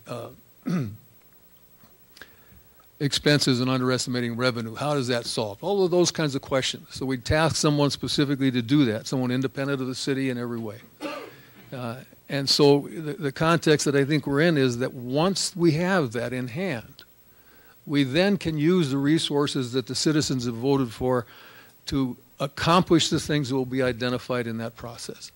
And we can reassure them where we are actually financially, and that's the point at which we can go forward. And if we start off status quo or less, what is the future going to have? If the assumption is, and from the outside the assumption seems to be, that when we do that comprehensive analysis, we're going to find out that we're wasting a lot of money. And I think the people who take that view should come and spend a day with me. And let me take you around and show you what we're accomplishing with the resources that we have. And point to me where we can save millions of dollars. It doesn't exist. Are we inefficient in some things? Of course. We're people. We have those problems. Are we inefficient in a manner that would save us enough money to make up the difference between the figures that we're talking about here? Absolutely not. We can cancel some things that we do. What I'm hearing tonight is that, well, if we need more money, we go to the general fund. So instead of leaving the pool open that we opened again this year, well, that's a source we can go to. We can close the parks, use that money for police and fire. And I thought that's the conversation that we had going in, was that that's not what we preferred to do. That what we preferred to do was come up with a mechanism where the city in its entirety could become better at what we do. Use the resources responsibly. How are we going to grow the property tax? A $50 million increase on the total tax, you're talking nickels and dimes. What we need to see is a several $100 million increase in property tax before it's going to make a difference to us. Yeah, because we only get 1%. So when we look at taking the businesses, a cannabis business that is being built on a property that might be taxed at $50,000, and when that business opens, that property is now worth $3 or $4 million. That's the magnitude of what we're talking about, and that's what we have the possibility of creating. But if we are scrimping to even provide the basic services in the community, and people come in and what they hear and see is a community that is slowly deteriorating, would you invest in that community? And I think the answer is probably not. But what we've been able to teach them is they come in and we show them beyond the surface what it is that we have the capacity to do. We start getting some excitement from them. I met with a gentleman last week who came in and he was talking about transferring, he and another partner had split and they wanted to know what they had to do to go through the process of clarifying what they're doing going forward. And he was semi-interested in continuing, but by the time we finished the conversation, he was fully involved. He fully grasped what he'd be able to accomplish here and what the city could do, because I was selling him the mission, I was selling him the vision that we had when we started down this pathway. The vision of being able to be responsive, to having in place. It's short of a miracle that we have as many businesses now going forward there, because we've accomplished it not with the same number of people who started in this process, but with fewer. And for us to stay abreast of it, respond every time that we get these realistic proposals, help them to walk through the process, it takes people. And it takes people who have specific kinds of skills. And we have, through attrition, lost a lot of that strength in our organization. We haven't been able to fill the positions because until we knew what the vote was going to be, we wouldn't even know if we had the money. And so we've done what I think we've been responsible. We have held on to what we have until we get the answer. Now it's time to go forward. Now it's time to rebuild. But remember, our commitment is that we're going to study in detail what we're doing and how best to do it. This council will have the opportunity to put together a budget for the coming year, for the remainder of the year that we're already in, and to future years, an organization that can turn around almost all of the things that we have been experiencing, that we have seen deteriorating and kept wondering, how are we ever going to turn this around? We have that in our hands today. If we will respond properly to what we have invited, it will grow. And it's going to grow in more than one direction. It will bring in many other things that will spin off from that. And so my recommendation is, let's do the 18250. Let's follow through on the commitment we were to do to study ourselves in detail. Let's then put together budgets based upon what we are capable of doing and put the improvement where it needs to be and have sufficient funds in each of the critical areas that our answers can be yes when we see a new opportunity to exceed and excel at what we do. Thank you very much, Bob. They're very well stated. I have to ask you, that RFP did go out that we authorized for you? Yes, it has. Okay. Do you know how many people got that? So far, it's 7, and we're looking at multiple others that would go out. Okay. So 7 firms that at this point have received them. They won't be coming back until the end of the month. Okay. The financial audit will be going out hopefully by the end of the week. Okay. For the financial. It's a little more simple process to do, but yeah. So it should be on the street very soon. Thank you very much. So we've moved back up here. I don't mind starting first. A lot of people have talked about integrity tonight. I got to tell you that when we sit up here and we do the things that we must do, we should not, I do not, make our decisions based on how we personally feel, or a small group of this one or that one, how they feel. After the votes came in and people were excited, actually ecstatic about the fact that we got 80%. I mean, what other election, Catherine, have we ever had that? Okay, you'd have to go way, way, way back to have that. But what they told me at that time, and I'm hearing it resonate here tonight, was at first they said we should keep it where it's at, what we voted for 2 years. Let's see what goes on with the city. I said, well, we have that formula built in, and we can't just arbitrarily do that. So most of the people that I spoke with voted for 182.50. But, you know, I'm not going to those folks and saying that those are the people that I'm supporting. We have to do tonight what almost 80% of the population said. And we've got to think not for one group or another, but what's best for this entire community. Look out your windows. Drive down the street. People aren't clamoring to come here. And when they receive the nixels and they see the level of crime, this may be an incident here and an incident there, but their perception may very well be that this is all the time.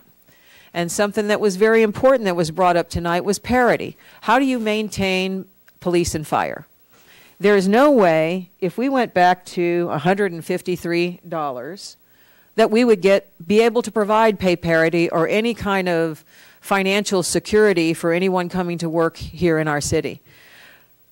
What we hope will come out of these audits, not the audits, but the thing that we just sent out, the RFP, is some guidance and some vision from outside to tell us how we can do things better. Because what we want is we want to have better pay and retention for our folks. We want, I'm hearing, safer communities. We want to be able to make smarter decisions because we keep saying the same thing and doing the same thing, and it's not worked up to now. So this is our opportunity to change all that. Go with the 182.50, like most people have said here tonight, and most people that I've spoken to have said. And then, they're looking at crime reduction. They're looking at, I've been here 28 years. We've slid back and forth, and we're not sliding in the right direction. We want to keep police and fire. We want to be safe and secure, but we also, at the same time, don't want to take away from the other things that are going to be degraded. I mean, I'm looking at people in this audience that participate very actively in parks and recreation programs, that people work on beautification of our medians, and they do so out of the kindness of their heart and with volunteers and donations.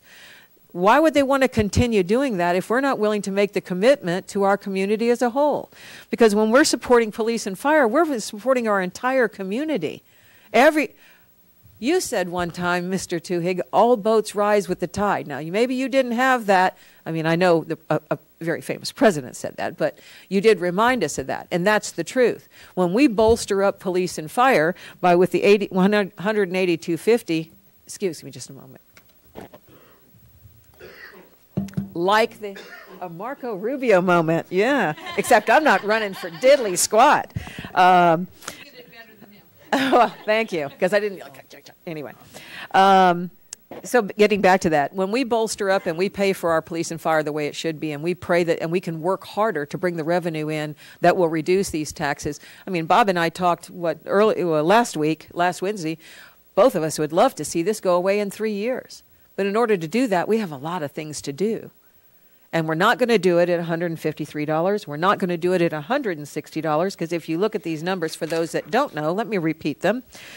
At 150, with the 55-45, let's just take police on the top. It's easier to go both. That was $82.50 to their department. So we go to 153 at 50-50. That's $76.50.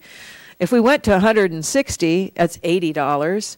Going to them per parcel. If we went to the 170, it's 85. 180, it's 90, and then it's 91.25. It's not that they're getting a whole bunch more money from the 82.50 they used to receive. You know, simple math. So my thoughts are, I'm listening to the people, the majority. And the majority, you know, tonight we were reminded, oh, you made all these promises. Well, you know, we didn't do a resolution. We were revisiting it tonight. But when you see these numbers here, you can't possibly expect and want the police department, for example, to produce better and have more people working for them with less than what they've got now. I go to the fire department. You know, you get a little bit better, but not much, considering what you have to repair.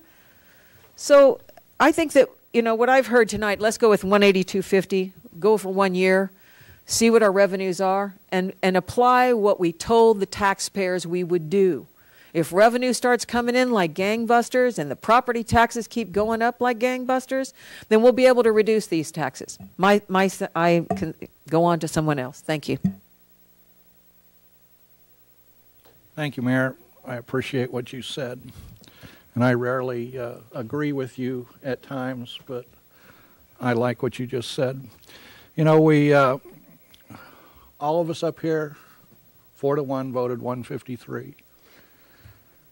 Doing the numbers, we will be cutting the police department $700,000. Mr. Stockwell, can we make that up in the general fund? Of course we can. But at what cost? What cost, exactly. Yeah. Exactly. You know, they may say we flip, they may say we do a lot of things, but I, for one, will not cut our police department or risk cutting them $700,000 just because we said we would keep it at 153. It's, you know, call me what you want, but I can't cut our police department that amount of money and with good conscience do it. So I'm going to go at the 182.50. Thank you very much, but you know they'll never. It pales in comparison what they've called me. So feel good. Who's next? Who would like to say something next? Listening to everybody. And people have said a lot of things, and I've thought a lot. And numbers keep coming up, and we've got something in policy. So to those of you who I publicly apologize to for any misleading. I agreed at the 153. After listening to today, again, I publicly apologize to everybody for changing my mind, but I'm going to go from the heart, 182.50.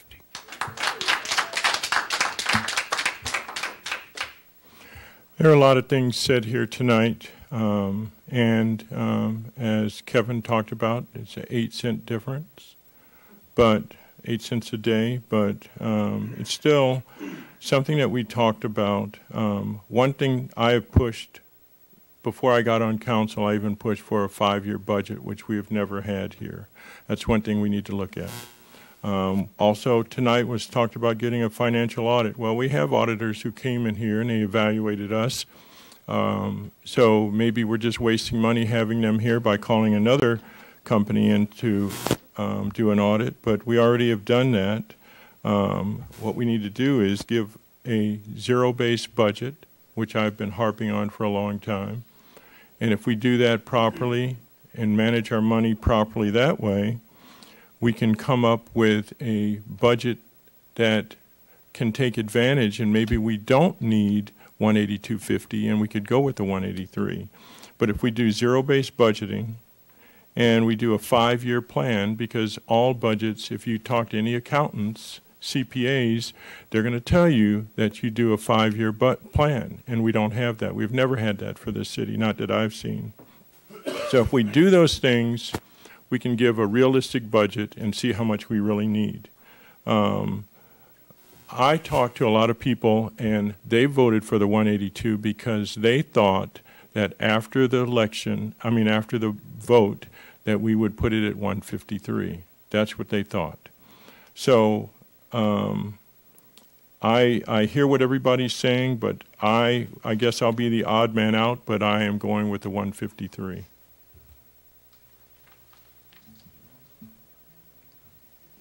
I guess we spoke to completely different constituencies, because besides the group that was here that one night, I didn't speak to anyone else who talked about the 153. To me, it's just the people went out there, and I know they put a lot of work into it.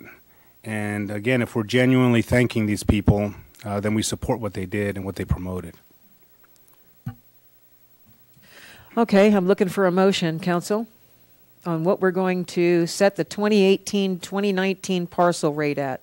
What's recommended is that we set the 2018-19 parcel tax rate at $182.50. Looking for someone to make that motion, or I can make it. I'll make that motion. Looking for a second. Second. Madam Clerk, roll call us, please. Councilmember McGuire. Again, my public apology to everybody, but my vote's going to be yes. Paris.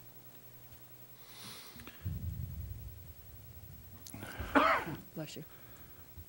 I totally agree with the people out there that said we need to hold firm on the 153, but again, I cannot cut my police department $700,000, so I'm going to say yes. Stump. No. Mayor Pro Tem Gomez. Yes. Mayor Wood.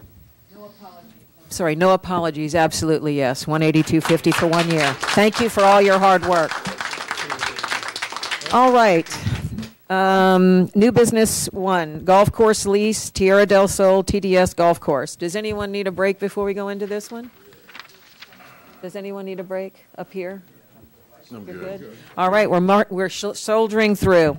Cart lease, Tierra del Sol TDS golf course. Please keep the chatter silent on the way out. We really appreciate it. Bye, Kevin. Thank you. Mr. Stockwell, as soon as we can get going. Let's let the folks leave.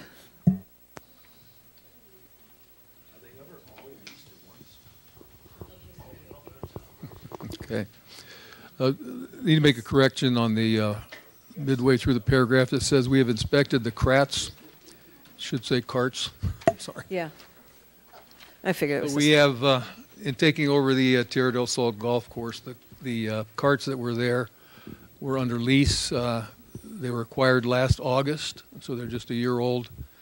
In checking with the company who is doing the leasing, they would approve the city taking over that lease under the terms that they are by essentially beginning the payment in August of approximately $137 or $1,300 a month. As we've gone through the information we've found, it appears that the 40 carts is the right number to have on the course and should be able to be used consistently. And so we recommend that the quickest way for us to have the carts that will allow us to get the course back into full operation would be to assume this lease for the remaining 36 months of the lease. There's a small example, the batteries that are the most costly part of the carts. Well, maybe not the most costly, but a significant thing, generally have a lifespan of 5 to 7 years. And the carts are in good condition. We've inspected them, and so we recommend that the council authorize me to finalize and then enter into the agreement with the leasing company to assume the remaining 36 months of the lease. We will be paying nothing toward what has already been paid. It's just that we'll be going forward beginning in the middle of August. Hey, excuse me, sir, who inspected the carts? And did they inspect all 40 of them? Greg Thank you. was the one who inspected. And what did you, when you inspected them, what did you do? Well, first we talked to actually people that used them and went over the carts as far as the condition of the carts. And my biggest concern wasn't the cart, because the carts are in good shape. It's the battery life, which is one of the biggest maintenance costs you have. And that maintenance, there are 36 volt systems, so there's 312s in line. Mhm. Those batteries are about $700 if we had to replace batteries. Mhm. But they're one-year batteries, and that should run between 5 and 7 years. They're 1 year into this cycle. Okay, yeah, I know. Having a golf cart, I completely understand the expense. That's why I'm asking. Did you check all 40 carts? Did you touch all 40 carts, or to check the batteries? They're actually all here in town still. Okay. Have not been. Where are they? They're at Ball Tower. Okay.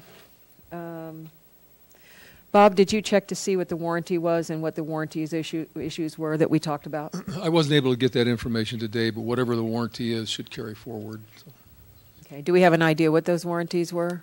I would not guess, no. Okay.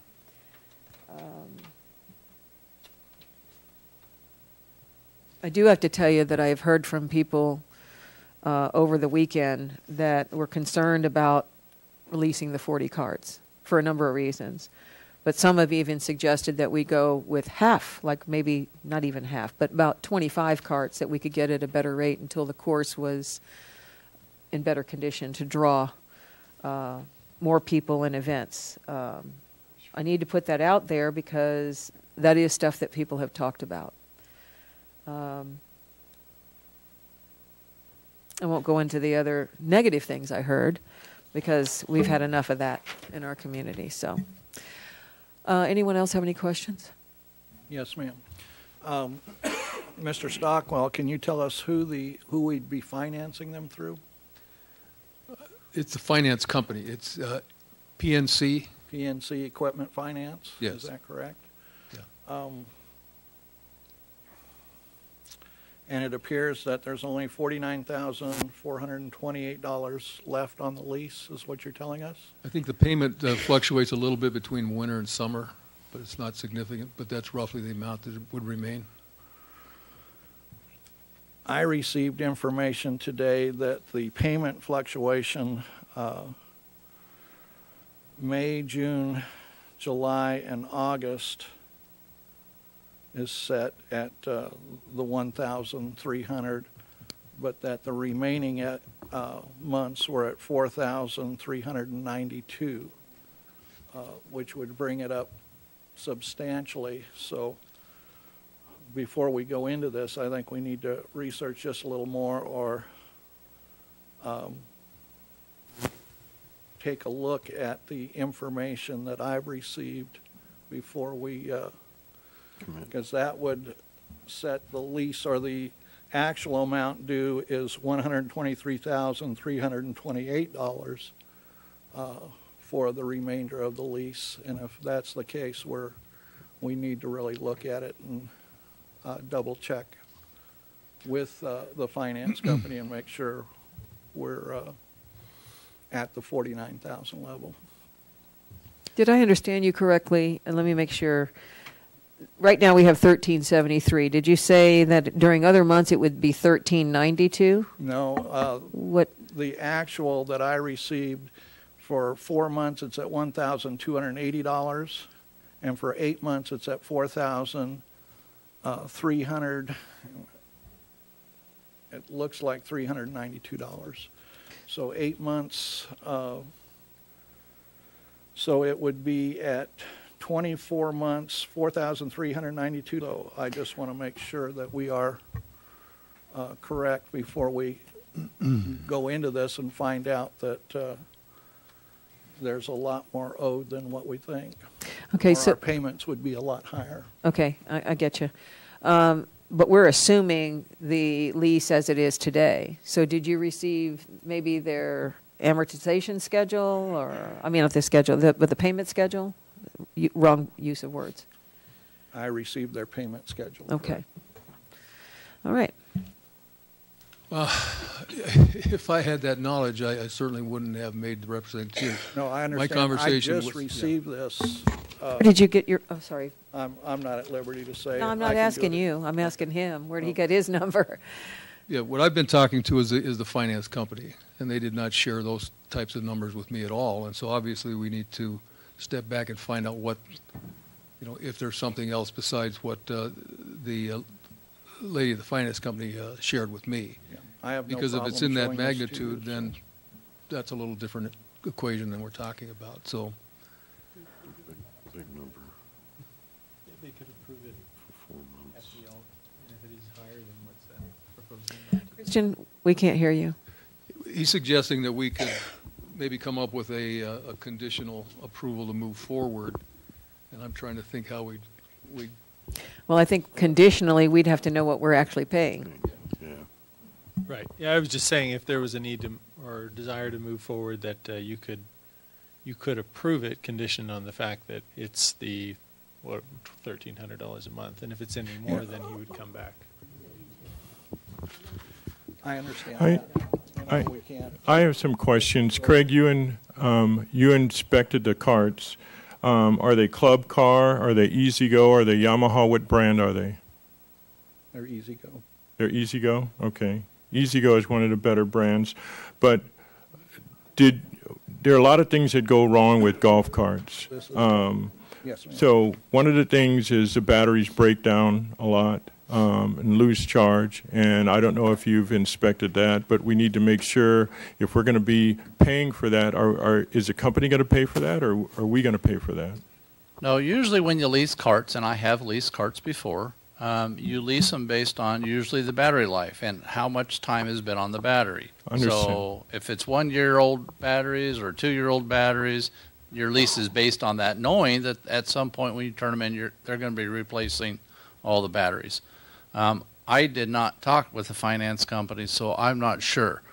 There's not a lot on an electric golf cart, but you have the circuit boards that have had issues over the years. I've had Fords.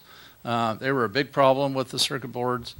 These are not that, and these are actually very reliable. The only problem I've seen over time is batteries. Well, just to let you know that typical things that go wrong with golf carts are batteries. They break down or they lose their charge. Also, they have solenoid breakdowns. There's issues with the ignition. There's speed controller issues, and there's direction switch issues. Those are the 5 major things that go wrong with them. Now, E-Z-Go, I can go into and tell you the things that go wrong with them because they have pluses and minuses. All of the companies do. So these things we really need to investigate, and we need to look at all 40 carts or all how many we're going to look at. We need to do no, he said he did a cursory look. He didn't look at all of them.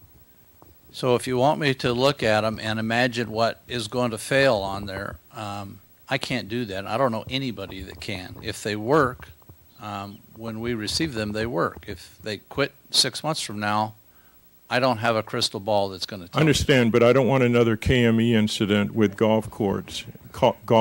So you know, maybe a checklist to check out everything on each one of them. If Bob Dacey kept any history of which ones he had problems with, things like that. Those are the things we need to look into to be good stewards of the city's of the people's money. Absolutely. What I don't know is what the lease covers and what the company covers. I just normally know you lease them by the age of the batteries and obviously the overall age of the cars.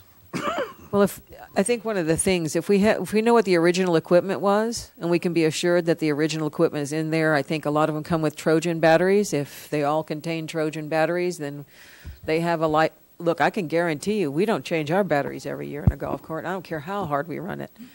We can't afford that. Nobody can afford that. They're extremely But expensive. if they have the original equipment in there, the life of those batteries, in our personal experience, not maybe on that specific cart, you know, we get 4, 5, maybe 6 years out of the batteries. So, because nobody wants to do that all the time. But I think if we can find out if all the original equipment is there and there's nothing been swapped out or anything, that would provide a level of confidence, because we got good carts. Those are very, very good carts. And I think we have golfers in the audience that can testify to that as well. That was one of the sources I went to first, was actually people that have been using them over the course of time. And there was no complaint as far as the condition of the carts. The only question then it brought up was battery. Yeah, I've used them here, but I'm just asking you, like, some of the problems with E-Z-GO are if they have the GE motor, they have problems with that, and also the forward and reverse shifter goes out a lot on that. So those two, well, there's more things, but those are two major things. So maybe if we contact a company and find out if they're GE motors, and if we, like I said, ask Dacey about the forward and reverse shifter. Okay. Mayor, if I could Go ahead. Thank you. Based upon what I'm hearing tonight, I would prefer to withdraw this proposal from the council in its entirety until we can bring back something that makes sense. It's our understanding that there's someone else standing in the wings that is ready to take over this lease, and I think we probably ought to step aside and let them do that while we analyze what we need in the way of carts and the best way to go about obtaining those, because the numbers I've been given obviously do not represent what is the reality there, and so I need to contact the people at PNC and find out why I'm being given one number and yet you've seen a payoff that, you know, a payment schedule that doesn't even come close to those numbers. And so my preference is to withdraw it for the council not to take any action at this point. Well, I appreciate that. We still have to give them an opportunity to speak also on this because it was agendized. But the thing is that we have to have carts in order to have significant play at the course. How many carts we need, that seems to be in a question. That was also one of the things whether we needed half that many or actually 40, and I was I've told heard at 25. times that they actually are all out. So, derived from. But I originally looked at 25 was a base, and I was told that actually at times they're all out. So. Yeah, and they can be. If you have big events, that can happen. But I do need to open this up to the public, even though you want to pull this back, because it was agendized. So if anyone has any comments, please feel free to come forward And on this matter. So you guys realize this is having a major, major impact on the play at the We golf understand that. It's going to have a revenue impact. At the same time, we don't want to just jump into something that we don't know what we're getting into financially. I totally agree with that, Yeah. too. A quick question. Ann Richardson, California City. My understanding is that you can check batteries to see how good they are. Is that true with golf carts? You can run a test, but come winter, that's when you really find out what's going on with the battery, because they can die one day and the next day they're dead. So. Okay, thank you. Thank you. Keith Middleton, California City. I'm just curious, most lease contracts that I've heard about have clauses in them, or if this goes bad, it's on you, and if that goes bad, we'll repair and replace. I think we should look into just exactly what they will replace. If batteries are one of the things they'll replace, this begins to sound pretty good to me. If they won't touch batteries, that's on the city, then we look at those as well. But I should think that lease would cover most everything on a golf course, but I do know there are wear items like the batteries themselves. Thank you. Thank you very much, sir. Thanks, Jim. Well, as everybody knows in this town, I have an electric street legal car. It has 8 batteries in it. A little more than the golf carts on the golf course, yeah. So it is very expensive, and I've had it for 13 years. And in that 13 years, all I've ever had to do to it is replace batteries. And I've replaced batteries 4 times. They only last about 4 years when you're on the street doing 35 miles an hour. That's what I do. I can do about 35. So, and the only other thing I ever had to do, I don't know what it was, but it cost me $50 to have one little circuit board replaced. So, They're not cheap. It's the best investment I ever made. But it's still not cheap, and we understand. No, it's not cheap. Like I said, it cost me a lot those every 4 years when I have to replace batteries. And also, if we do decide to go with these same carts, we need to make sure that all those independent chargers work well, too, for each of those carts. I mean, there's a lot of moving parts there. Jim Creighton, California City. Deep cycle batteries, which is what they have, are typically, they take a lot of abuse. I've had them in RVs, and they work very well. But to satisfy Councilman Stump, you might want to have a factory rep or a manufacturer rep come out and certify all 40 carts if you agree to go into this lease. Thank you. That's an excellent idea. Jim Duden, Lancaster, TDS Men's Club president. You got to do what you got to do about the carts as far as getting your best deal and taking over leases. I've rented carts at TDS for years. I've never had an issue. I've never run across too many issues with anybody in the carts. A wire comes loose, a battery dies. I'm trying to keep the men's club afloat while all this is going on, and for 2 months we're not playing golf at your golf course. I'm taking them outside of here, and I'm getting a bigger group because they want to play, including the people that have their own carts. I hope you can come to a solution soon, because I drove to the golf course today on my way here, and it was kind of sad to see not a soul there. On a beautiful golf course when it's maintained, and I've been coming up here since 1981 and playing. But other golf courses have contacted me. I've taken the men's club on road trips all month. They're more than happy to take our money and give us great deals to come back. So I respectfully hope that you guys can come to a conclusion very soon. Thanks.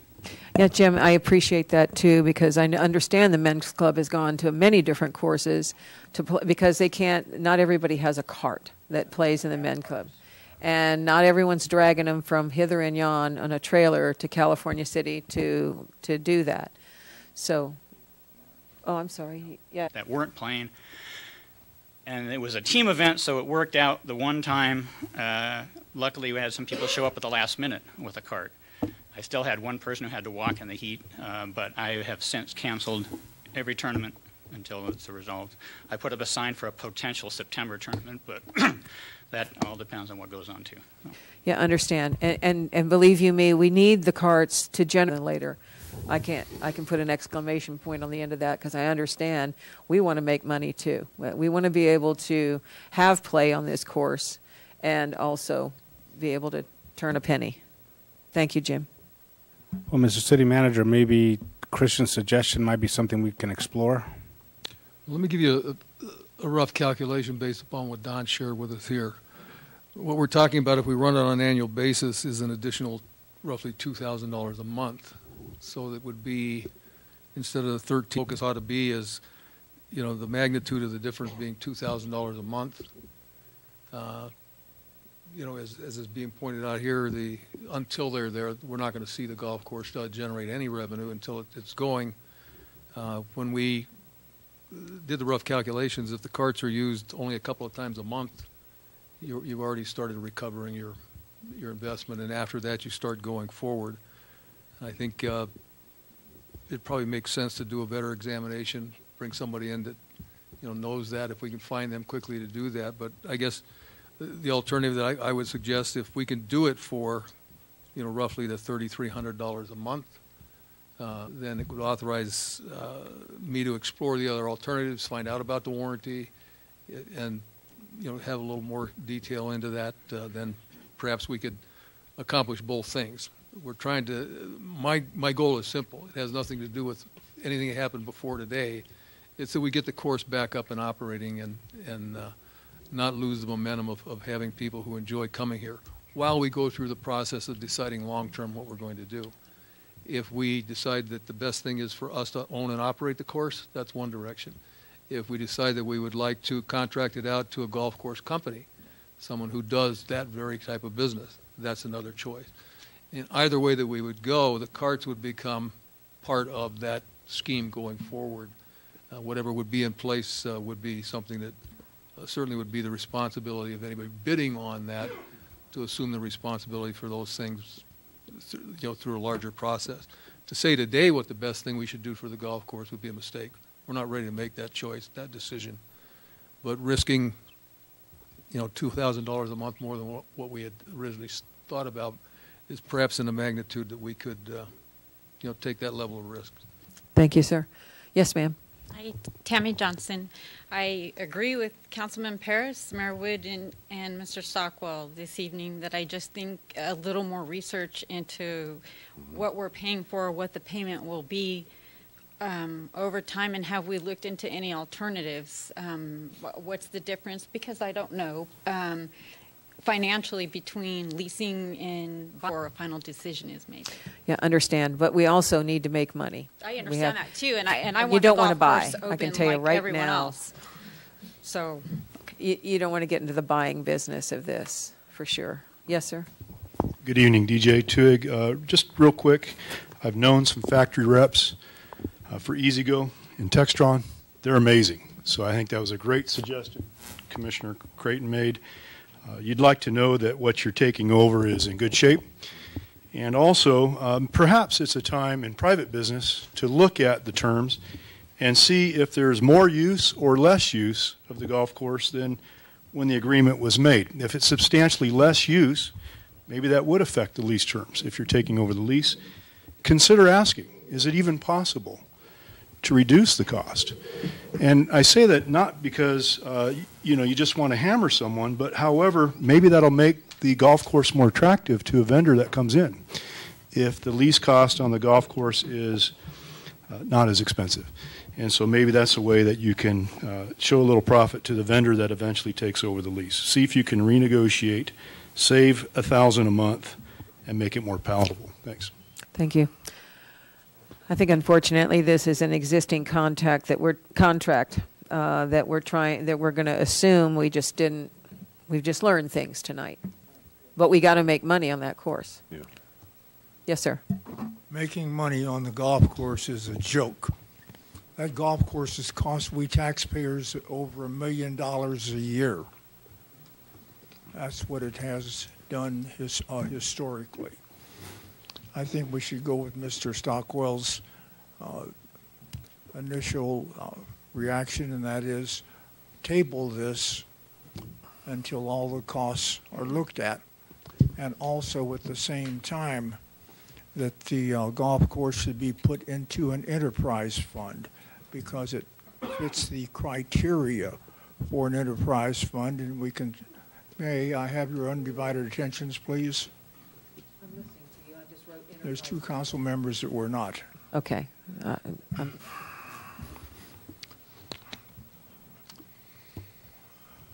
What we, again, need to do is put this, as I said, this needs to go into an enterprise fund because we can then track the true costs of the operation of the golf course. And that is very, very important. We got to know where we're going and what it's been and what it's doing. And the reason I'm suggesting the enterprise fund is because for several years, my wife and I had done public records requests for an accounting of the operation of the golf course, and we never received it. I'm sorry, we just did receive one adding machine tape about 2 inches long, and that is totally unacceptable. But we never could get anything better on that. And on the number of plays, we did get some information on that. There's an average of about 22 plays per day. I really can't see the necessity of paying for 40 carts a day, for 40 carts. A review of the numbers is in order so that we get the proper amounts. And then maybe we can eventually get out of the golf course operation business, because it's a losing proposition nationally. I believe that if you go back into the public records that Mr. Powers and I have submitted, you will see that nationally municipalities are shedding themselves of the operations of golf courses because they are a liability, and there's nothing on the horizon to make them an asset. Thank you. Thank you very much, and thank goodness we put that RFP out. So, anyone else? I'd like to say to Mr. Hudson, we didn't receive anything either other than a little tape. So, the city, we did not receive anything from him to give to you. Okay, thank you. Thank you both. 3. I'd already talked to him about availability, so. Sound good? Because then you got the key players. You can come up with something that we check later on. Okay. So we'll be there. So yeah, here we'll be. Talk about where the future is. I'm interested, but I can't be there. I'm interested, and I can be there. So. Okay, as long as we don't have more than 2, we're okay. Are you on the committee? No, ma'am. Okay, then he's the. You can't make it, so I you're- can take your place. Can That's you make right. it? We'll get to that in a moment. If we were to notice it as a study session, we could have you all there. But if there's only 2 available, then. Okay. Okay, so we've got the 2. Okay, we got that clear. Anyone else? I think, Mr. Hudson brings up some, whatever direction we take, it ought to be an enterprise fund.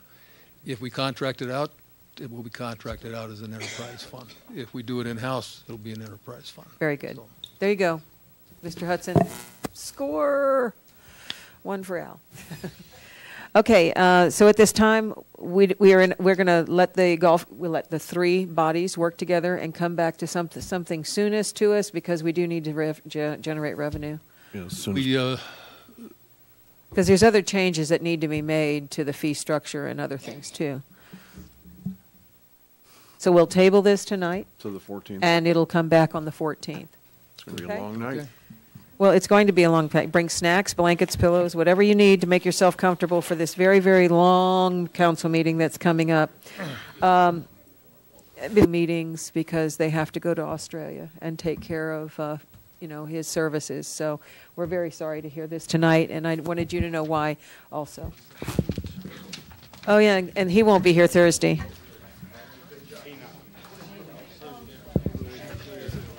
Eric, sir.